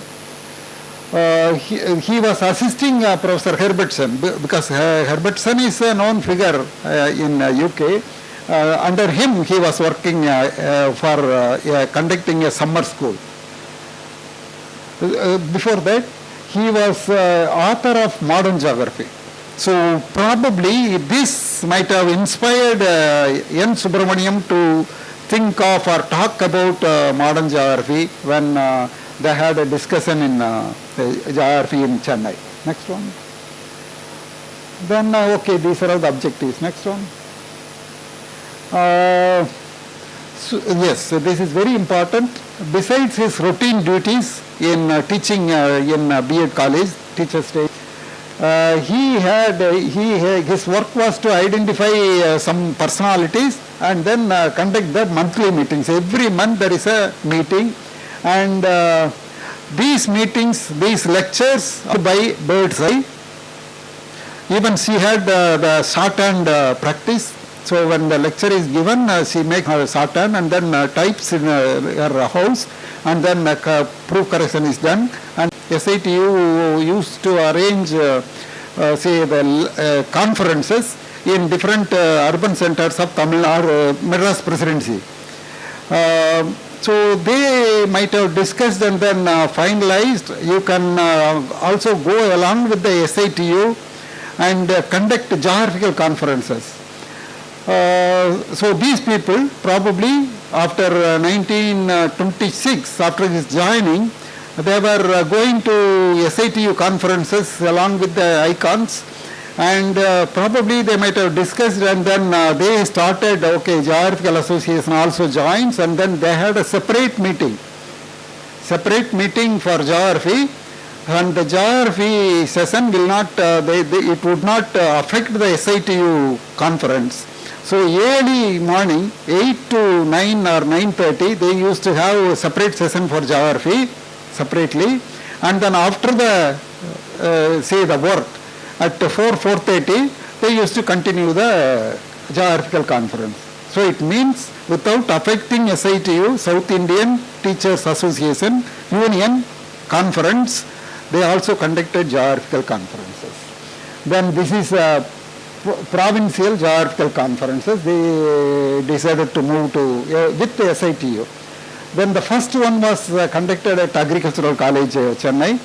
I also discussed with the Vice Chancellor of the present Agricultural University, and Madam has agreed, and probably we can also go and see the hall where the meeting was held. We can also worship that place because there they organized the first meeting. Then we have summer schools. So probably this is for 2 or 3 weeks at different levels, probably primary level, secondary level, or maybe higher level. So many summer schools they organize here in this campus, in this building, opposite to our building. There is nearby our building. The old building is there. They started, and opposite to that, tomorrow we may be going to these places and visit. And the motto was, Multan in Parvo was I don't know, maybe much in little, I don't know, a great deal in small space, that is the thing, that is the motto. Then they also offered refresher courses to the teachers, summer schools, refresher courses. Refresher course means not like our field work and a half-day excursion. These are all compulsory things during that time. Then mountaineering is a passion for him. So he used to lead a group of people for mountaineering. Then preparing syllabus was a hobby for him. Then writing elementary textbooks. So many textbooks he has written. English, Tamil and Telugu. Because his mother tongue is Telugu. So he used to write in Telugu also. Next one. This is the one. So the standing backside center is M. Subramaniam, and this is M. Subramaniam, his cousin. And this is taken in this campus. Next one.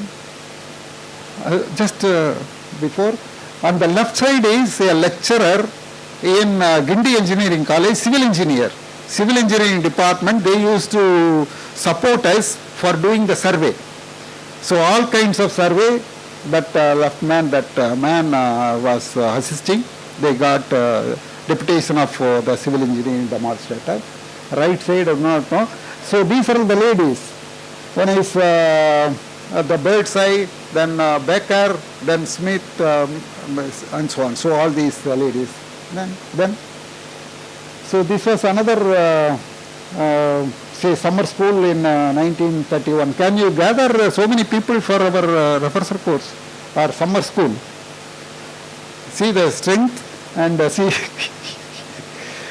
Anyway, this is probably 1930. Okay, next one.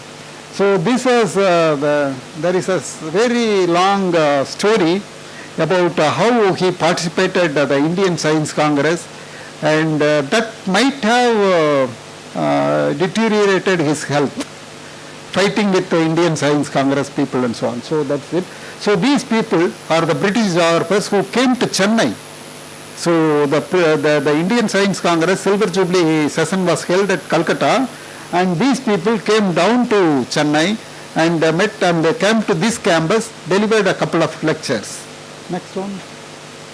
So these are the annual conferences. I said the first conference was at Tamil Nadu Agricultural College, Coimbatore.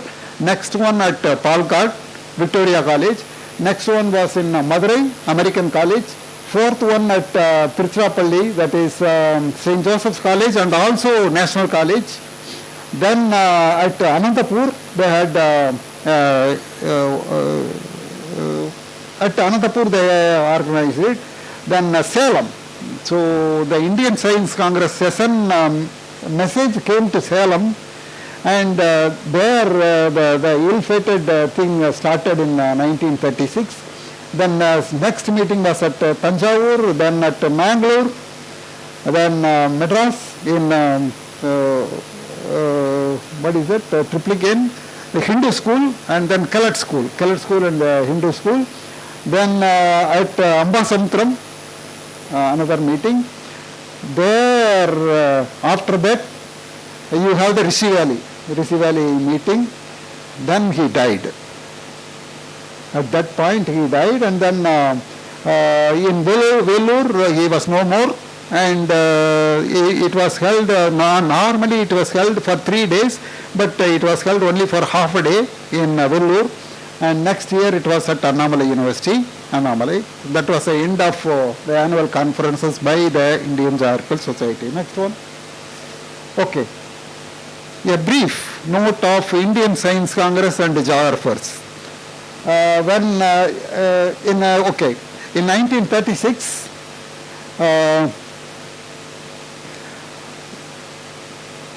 say Rutherford, the car manufacturing company at that time, he sponsored the Silver Jubilee session of the Indian Science Congress.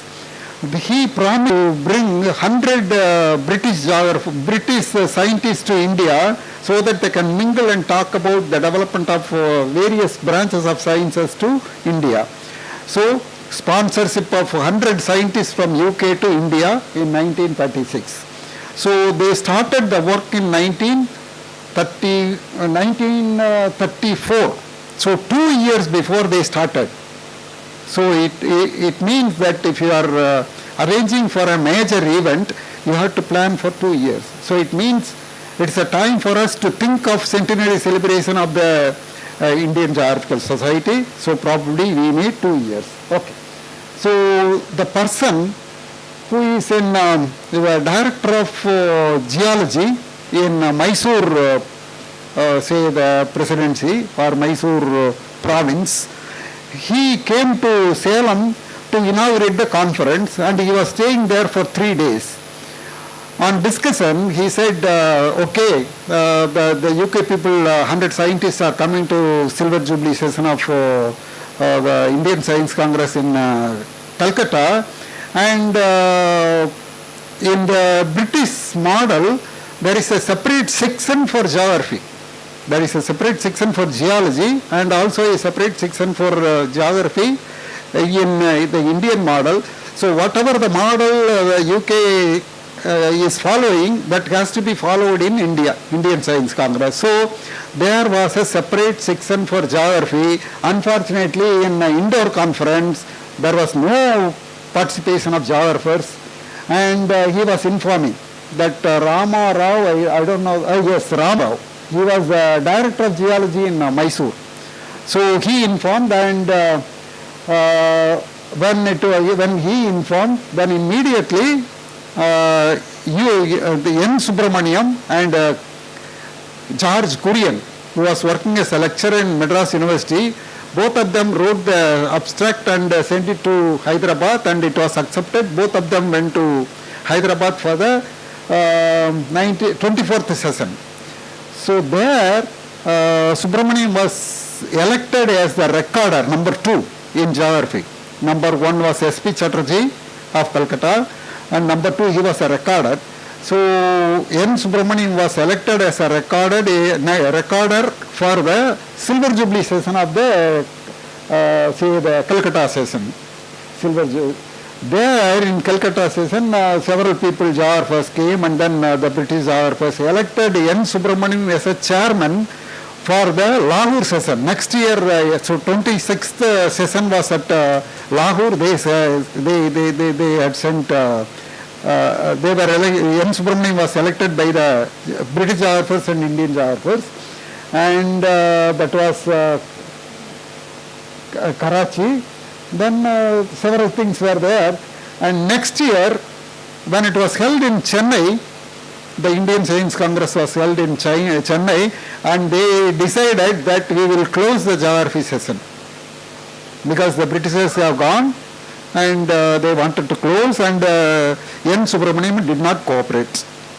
So that spoiled the health of N. Subramaniam, because he did so many things in Calcutta, M. Subramaniam also went, and so many papers were read, and the British geographers gave a letter that permanent geography section should be a permanent one in the Science Congress.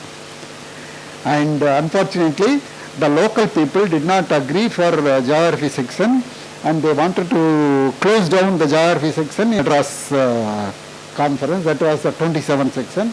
M. Subramaniam did not agree, and it was postponed for next year. At Banaras, they decided it was to be held at Dhaka. Unfortunately, due to the division of Bengal into West Bengal, East Bengal, that conference could not be held, and this was shifted to Baroda. The meeting was shifted to Baroda on the invitation of the Baroda king. So there they closed that Samachar Samat. The fate of geography in Indian Science Congress was closed. So that spoiled. So that has given the curiosity that these people are against us. However, I will tell you later that he has given the first president of the Indians, the Madras Geographical Association was a geographer. Mr. Rama Rao, he was an emeritus professor of Presidency College. He was given the presidency, and later M.S. Krishnan, he was a noted geologist of India. He was also a president of the Madras Geographical Association for about 5 years or 6 years. So it means we are so generous, but they are not. Okay, next one. Within India, he was doing enormous work. If someone says that, okay, sir, can you come for a meeting capacity of 10? He is ready. Yes, tomorrow at what time, whatever it may be, he goes. Even if there are 3,000 people, he is ready. So it means he is down to earth on propagating the subject geography. Then in 1941, they changed the journal's name as the Madras Geographical Journal into the Indian Geographical Journal, because he tried so many things, because it is a narrative thing. Probably it is going like Ramayana, but the thing is I am just giving the gist of it.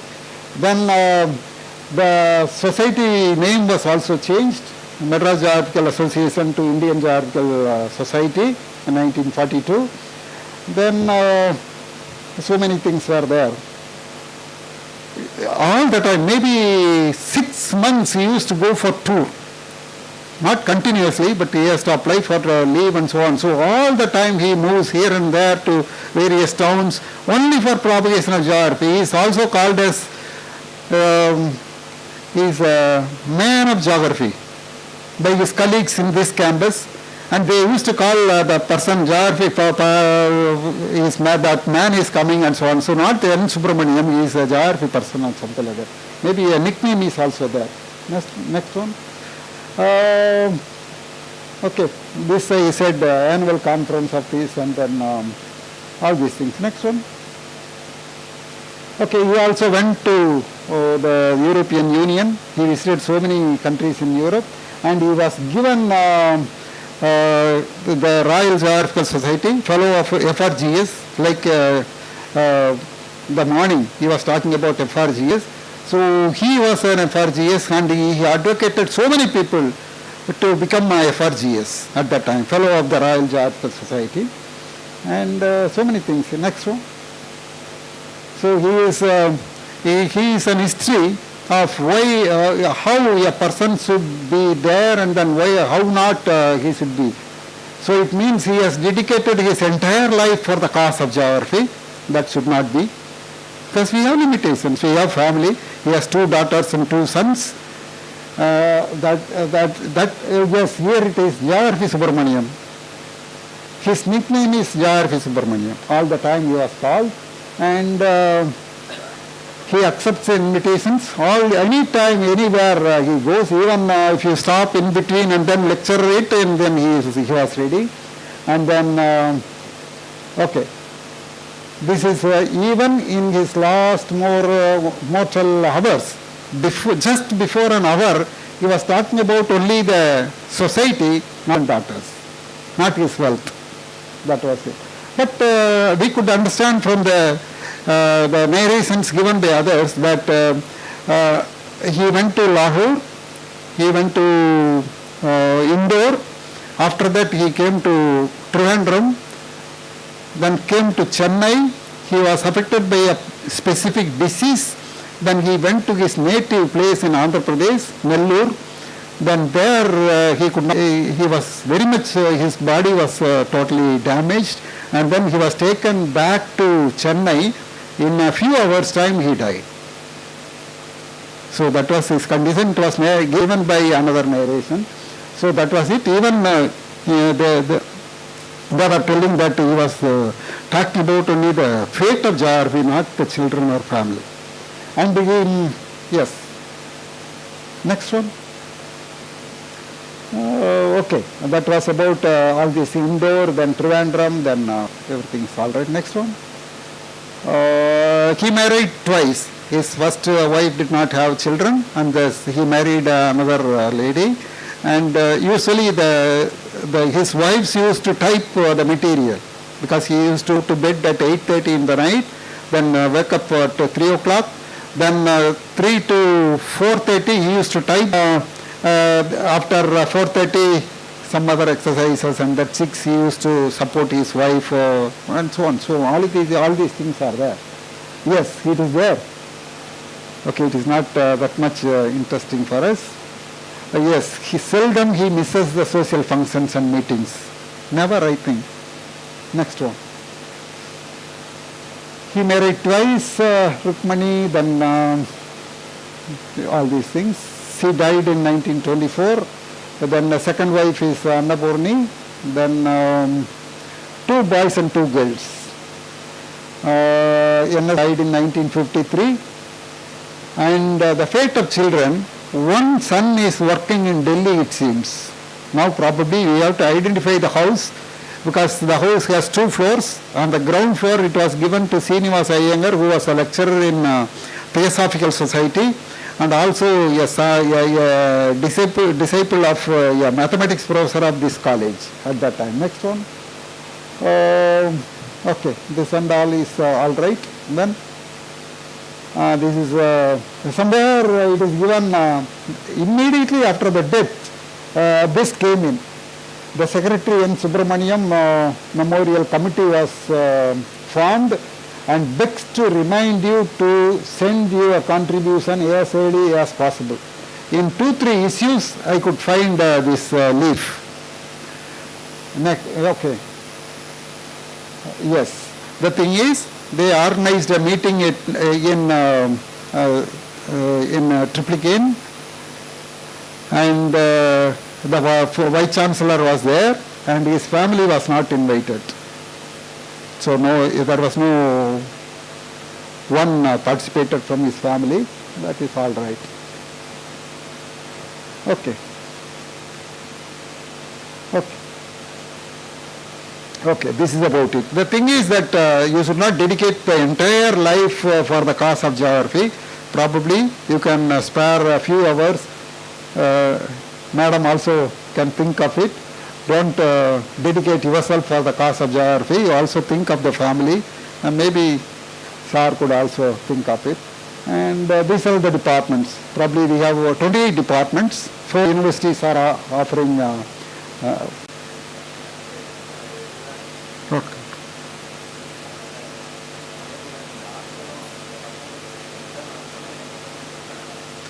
Regular இருக்காங்களா PG regular இல்லை அப்போ கொடுக்க முடியாதுல்ல யார் கொடுக்கறது இல்லை இல்லை எப்படி கொடுக்க முடியும்னு கேட்குறேன் எத்தனை பேர் இல்லை இல்லை ரெகுலரில் இருக்காங்களா இல்லை கரஸ்பாண்டன்ஸில் கொடுக்கலாமா எப்படி வந்து எக்ஸாம் எழுதுவாங்க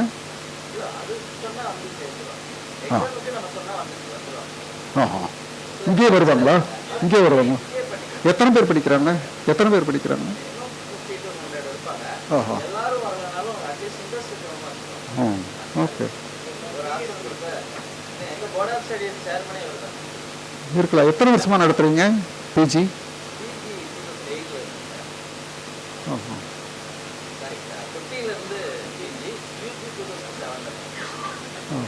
சரி இதையும் நாங்கள் டிஸ்கஸ் பண்ணி இது பண்ணுறோம் ஒரு லெட்டர் கொடுங்க. லெட்டரில் இல்லை தேவையில்லை, இதை தெரியுமே சேர்மனே உட்காந்துக்கிறாரு. ஏன்னா இது ஒரு தடவை காந்தி கிராமம் டிஸ்கஸ் பண்ணோம். அவங்க டிபார்ட்மெண்ட் ஜியாகிரபின்னு இல்லை, எந்த ப்ரோக்ராம் ஜியாகிரபின்னு இல்லை, பண்ணலாம். எம்ஃபில்லுக்கு இங்கே இருக்க ஒன்றும் இல்லை. பிஜி ரெகுலரில் இருந்தால் ஒரு பிரச்சனை இல்லை. சரி, அடுத்த வருஷத்துலேருந்து நீங்களும் சேர்ந்துக்கிறீங்க. Okay, thank you very much madam. Sorry, கொஞ்சம் அதிகமாக பேசிட்டு நினைக்கிறேன். ஓகே,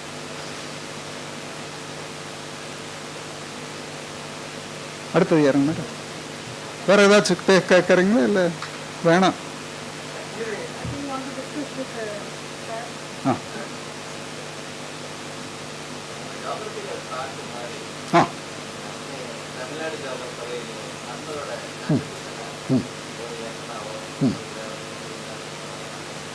இவருக்கு தெரியும் நினைக்கிறேன். டெவலப்மெண்ட் ஆஃப் ஜியாகிரபி அப்படிங்கிறது நாங்கள் வந்து பாரதிதாசன் யூனிவர்சிட்டியில் இன்ட்ரடியூஸ் பண்ணும்போது ஒரு செக்ஷனே வந்து இந்தியன் ஜியாகிரபர்ஸ் ஒரு 10 பேர் எடுத்து வச்சுருந்தோம். அது எந்த யூனிவர்சிட்டியும் அந்த மாதிரி பண்ணல.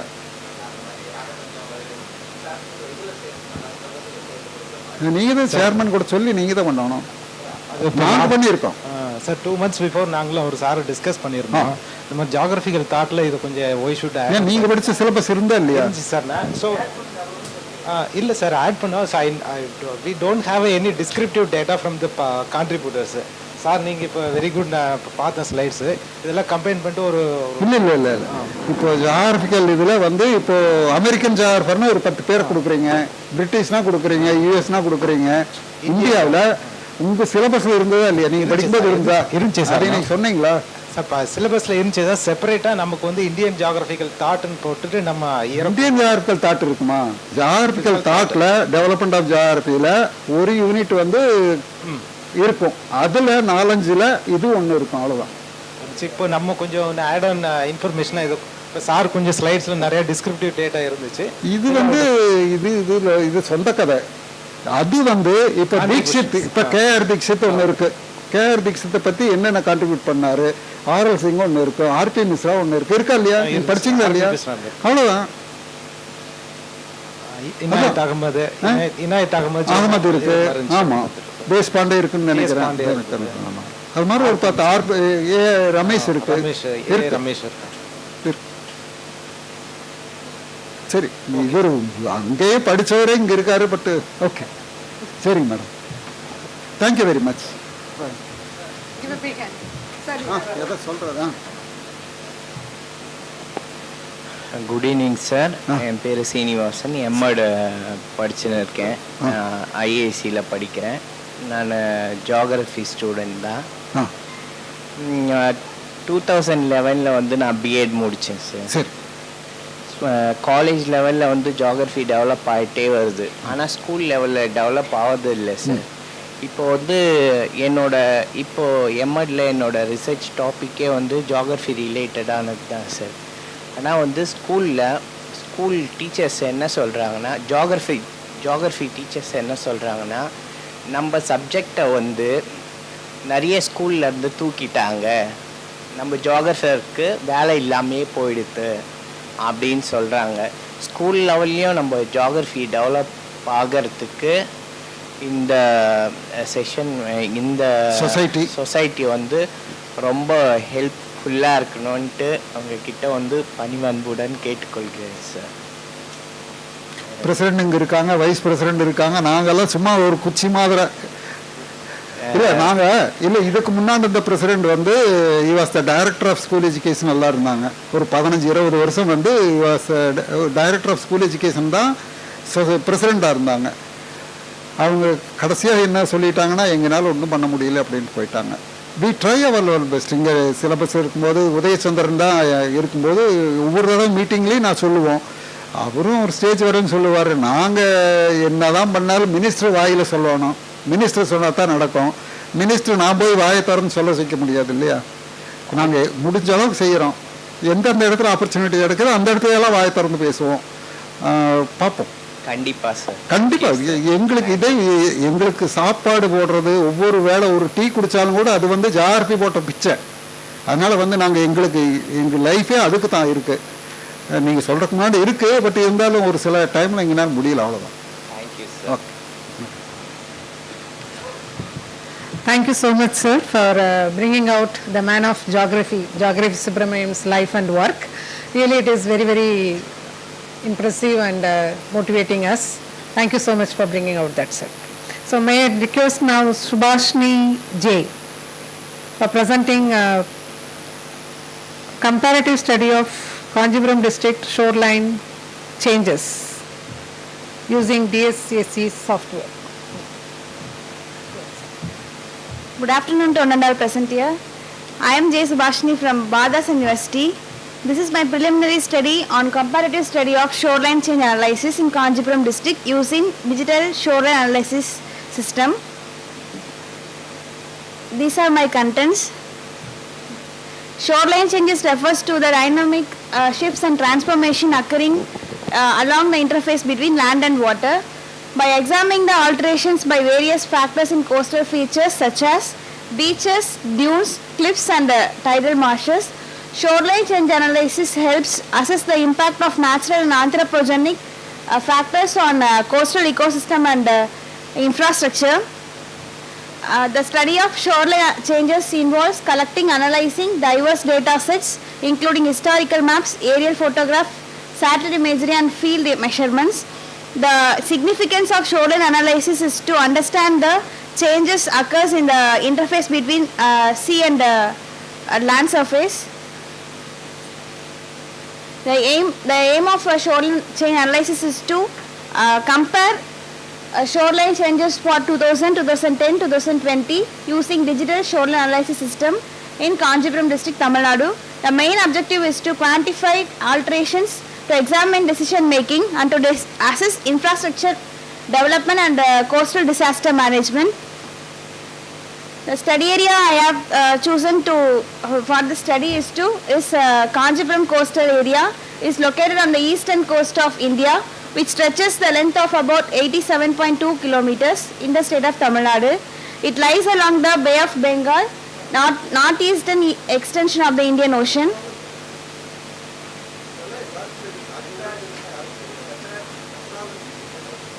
This is my study area map. Data I have used for this study is Landsat images for three different years, 2010 and 2020, and I have also used a topo sheet baseline for getting transect line. A digital shoreline analysis system is a software which I have used for this study. The long-term shoreline change assessment of Kanjipuram district coast studied for a period of 3 different years, 2000, 2010 and 2020. Multispectral Landsat satellite data were downloaded for USGS website for 3 different years. The shoreline using multispectral satellite is extracted through online visual digitization in the vector data form in ArcGIS 10.3. This is my methodology. I have downloaded 3 satellite imagery for 3 different, and I digitized study area, and I created a buffering for those shoreline and created a transects using DSAS tool, and then I selected 2 different methods, LLR and EPR, linear regression rate and end EPR method to get a final decision matrix. The rate of shoreline change for 4 blocks Kanjipuram district has been analyzed with the method of LLR and EPR method. The study calculated the length of shoreline of Kanjipuram district is 88.55 kilometer. The maximum number of transects is included in the range of low accretion and followed by high accretion is 461 and 312, and then 298 transects including high accretion. The total shoreline obtained in this study is 88.5 kilometer for the study of the Kanjipuram district, and the percentage of accretion and the erosion is 63.18 and 36.81.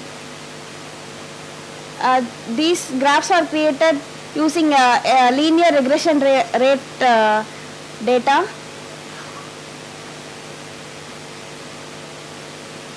This graph is constructed using endpoint rate data. This is my output which I generated. By this, erosion is maximum recorded in Cheyyur block, and accretion is maximum in Shangalput district.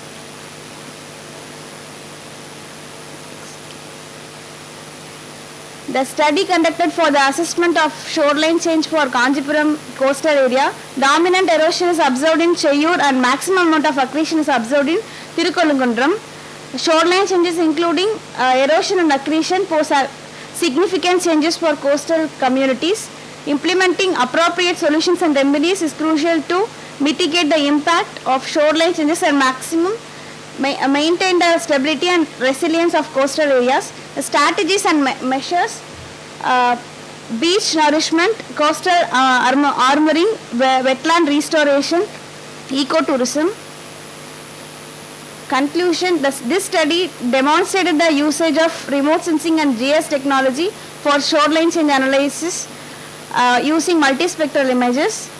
This result covers that high accretion rate is about 15.6 kilometers and low accretion rate is about 23 kilometers, and then high erosion rate is 14.9 kilometer and low erosion rate is 14.5 kilometer.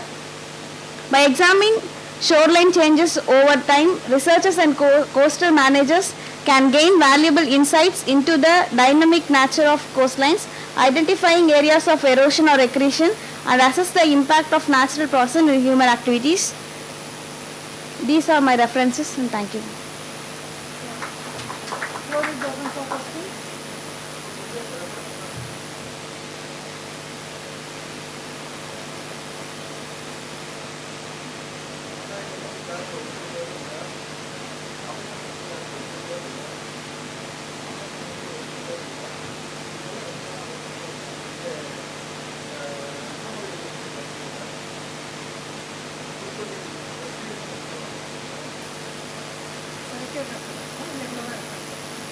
கம்மியாக தான் ma'am போட்டேன்.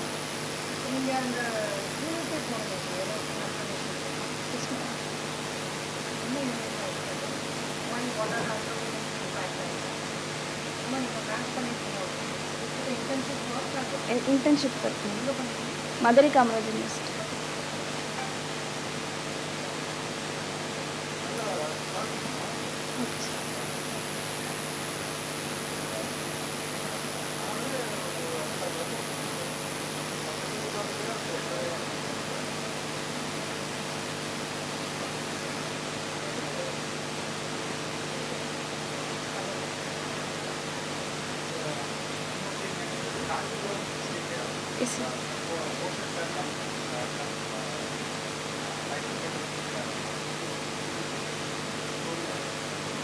Yes, 4 blocks it also includes Sholingalur also.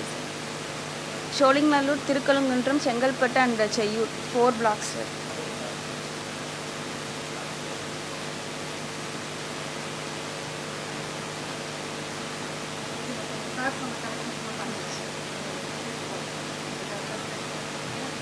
Thank you.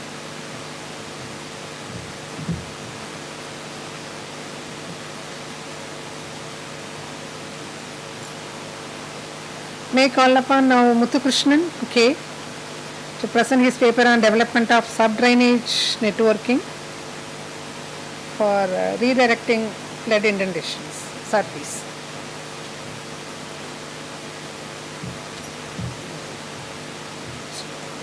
So good evening all of you, sir. I thanks for Professor Kumarasamy sir is remembering all the thoughts of geography in the past histories 100 years. So I'm quoted that as a pop dancer, Michael Jackson, heal the world is make it better place for you and us. So that I'm taking one opportunity for the bridge between the multidisciplinary in technology and the geography. I'm taking that the private consultancy services I'm Vamana Shri Consultant Services. I got one project in the special economic zone in the Adani port. So this problem is that so 88 acre under flood inundations, one day rainfall accumulations, 10 or 15 centimeter rainfall in a one day. So that the next 10 to 15 days, so total work is stopped. So the losses may be assessed more than the 15 lakhs. So they are getting some opportunity to getting the survey in a total session and the thrown survey so conducted in making some sub-drainage system is developed on this low-lying lands. So one made resolutions getting that. So this is a problem, and I submitted, appreciated by the L&D Adani, it's a Kartupalli. So straight up next. So this is some content.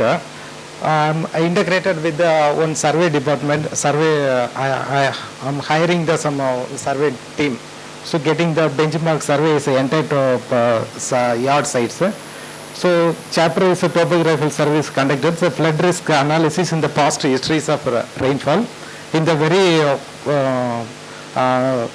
what's that micro scale level. So then the flood risk mitigation measures are studied and mapping, and everything has to be done on this chapter. So, okay. So finally the recommendation backfill drain piping bedding, then so we will make some tolerance level. So 50 ton container will be running over this yard. So the tolerance will be designed, the pipeline designs. So based on the soil conditions. You say under this drain, the Kosasthal area the drained area, so last abyssal area, sorry, the floodplain area. So this is the company is situated in the Kosasthal river bed. So see, so go to the last slide. Some survey is conducted, there are some procedures. So some calibrations certificates are submitted. So go next to the, go next one. So conducting the survey is, so already there have the boundary as to the macro drain is there. 3 into 3 by 3 area is a macro drain is there. I designed this as sub drain designs. So how the water, the rainwater crossing and connecting to the macro drain. This is a plan of this assignments. Go to this next one. So get some flow direction, flow accumulation based on the TIN data which arrived, and the data accumulation, stream ordering, everything has to be done, and this our GS technology. Go next one.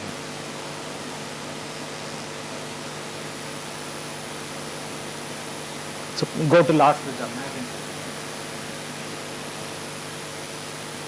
So this is a design, the pipeline design is a bedding level. So pipe is designed by myself and okay.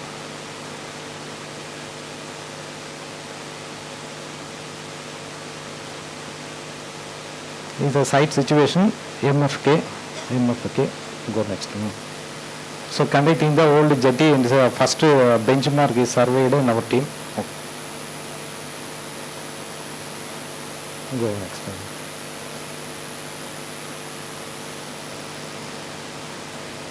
Okay, go, just you read it and go. So I measure the existing macro drain over this yard site.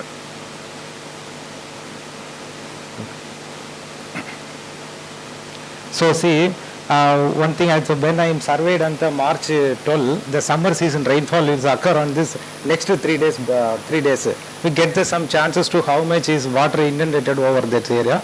Based on that, I conducted the benchmark survey. Okay, so how much is water inundated, how much time will be released and connect to the macro drainage. Okay.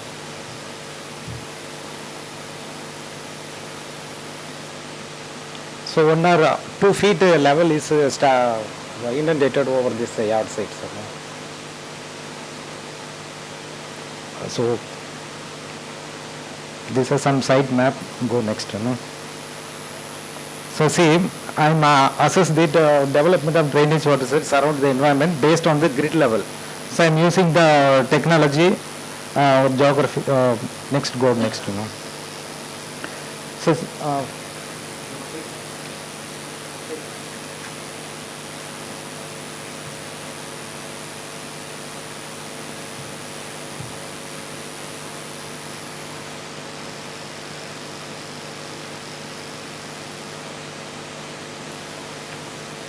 See, I'm studying that this is the macro drain region, the campus here, boundary.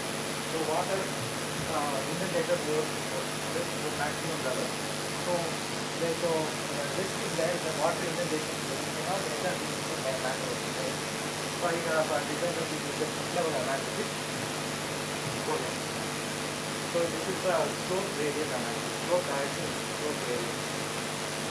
So based on the Windward method, I am elaborating this study.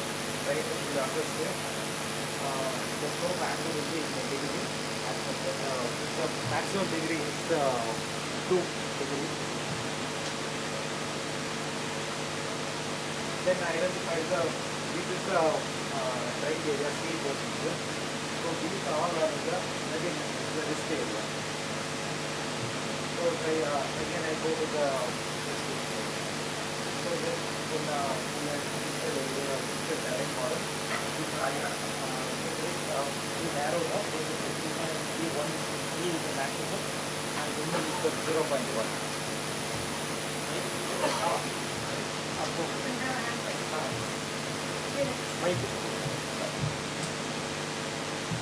So 3 AMSL altitude mean sea level is a maximum is a 3 feet MSL. So we studied on this entire region. This is a higher land. So the flow direction will be made on this DDM. Okay, so 1 meter resolution, sir. We'll go next. So again I go to the priority based access to the grid based unique ID will be developed. So for coding purpose, then this is the maximum inundations over there. So stream ordering is a stream catchment area is identified. So first order, second order will be identified. So maximum portions flood risk in this area. Okay. So these are all things to be added on here. Stream ordering. Okay. First order, second order, and fourth order. So here more than 5 days inundated is a past history of this yard site data. Okay, then go next. So based on that, it's a flow accumulation identified. So where is the water is the flow, where it is inundated. The red colors are indicating the maximum inundations level flow accumulations. I mentioned on this slide. The next one. So see some of the rain flood risk assessment. So suppose I'm assessed that 10 centimeter to 15 centimeter rainfall, maybe one day accumulation rainfall assessed, and modeling will develop on this map. So, okay. So again we go to the 50 meter grid derived for grid reference to making this action plan. So which areas to be first priority go to construct the sub drainage. Okay.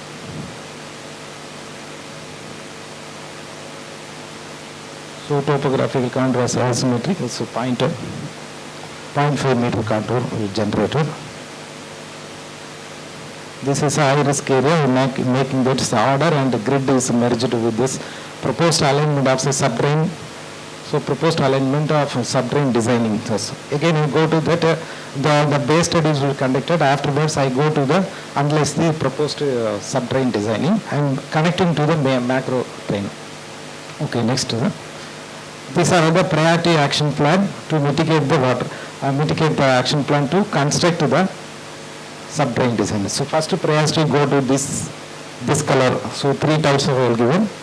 So the action will be implemented and successfully done on this last 6 months before.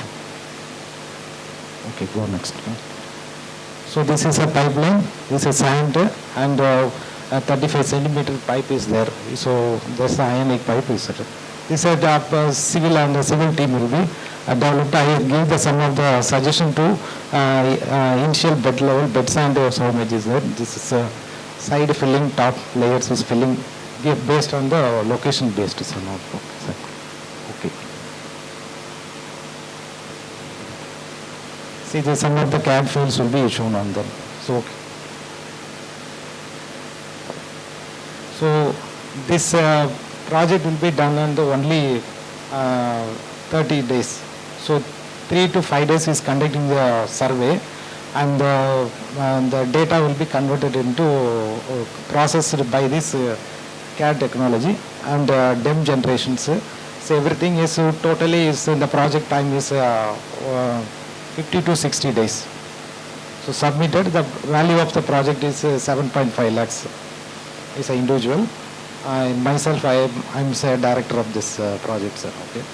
So successfully done on this. Okay.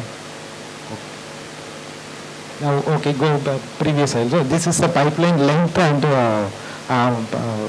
diameter also mentioned on this portion, sir. This is a building area. This portion, sir. I'm connecting all the macro drain regions, sir. Next slide. Okay.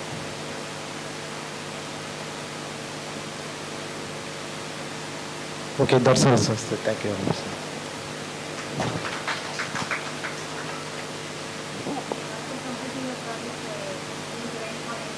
Yeah, yes, no, but I'm the tolerance level is 10 centimeter to 15 centimeter rainfall.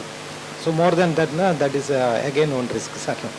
That is depends upon the timing. So I'm also involved in the project in the smart city project in GCC, Greater Chennai Corporation. And recently I'm one of the person to assess that stormwater drain in the Kovalam Basin, 200 kilometer length project. So assess the environmental impact assessment and the social impact assessment, ESA, and in the World Bank ESS 5 based. So already done is successfully, and somewhere it's more the tolerance level again in city is 25 centimeter is measured, but the recent flood is more than 38 centimeter. So that some portions in Madipakam and the Velacheri regions will be flooded over there.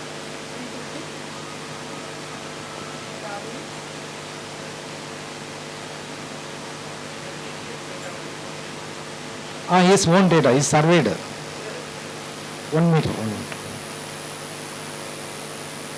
So this is I am not using that any secondary data. We surveyed, conducted the 25 benchmark over the 80 hectare land, 80 acre land. Tomorrow, if any chances given to an opportunity, I will give you X million chances to the cyclone vulnerability and vulnerability assessment. Because myself, I am working in the disaster management in the past 2014 to 2018, disaster management authority in Tamil Nadu. So I am contributing that vulnerability assessment as 4 different levels. So classification is 4. I am trying to all the district level people. So as making this vulnerability mapping, taking the past history legacy data, so and source of the flood and damages or losses. Not in the physical data, it's mostly focused on the relief based data. So still it is, suppose you check over all the district website, so vulnerability map, flood vulnerability maps, you check over that, so 4 categories. So 4 categories, very high, medium and low categories. It's based on the inundations level. So 1 or 3 days flood inundation. First 1 to 3, below 2 feet, 2 to 3 and 3 to 4 and above 4. So 5. This is why I am classifying this 4 category now.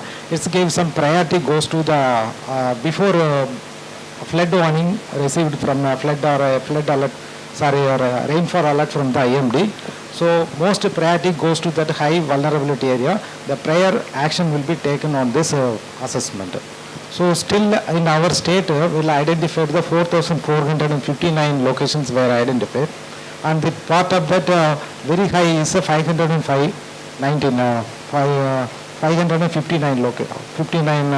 very high locations were identified along these coastal 14 coastal districts. Yes, is possible. Suppose sir given an opportunity, I will explain that. Yes, yes, okay. So I take this opportunity to thank the organizing committee for giving me this wonderful opportunity. The first keynote speaker has given the geography man, history, his life, his work, and he's given the complete development of Indian Geographical Society from a Madras Geographical Society and the journal development, everything. So thank you so much, sir, for giving the wonderful lecture to us. And I also thank the budding geographer to talk about Kanchipuram shoreline changes, and the practical geographer who has done the consultancy project and explained his practical experience. So thank you so much for your patient listening. Today's session is over. Thank you.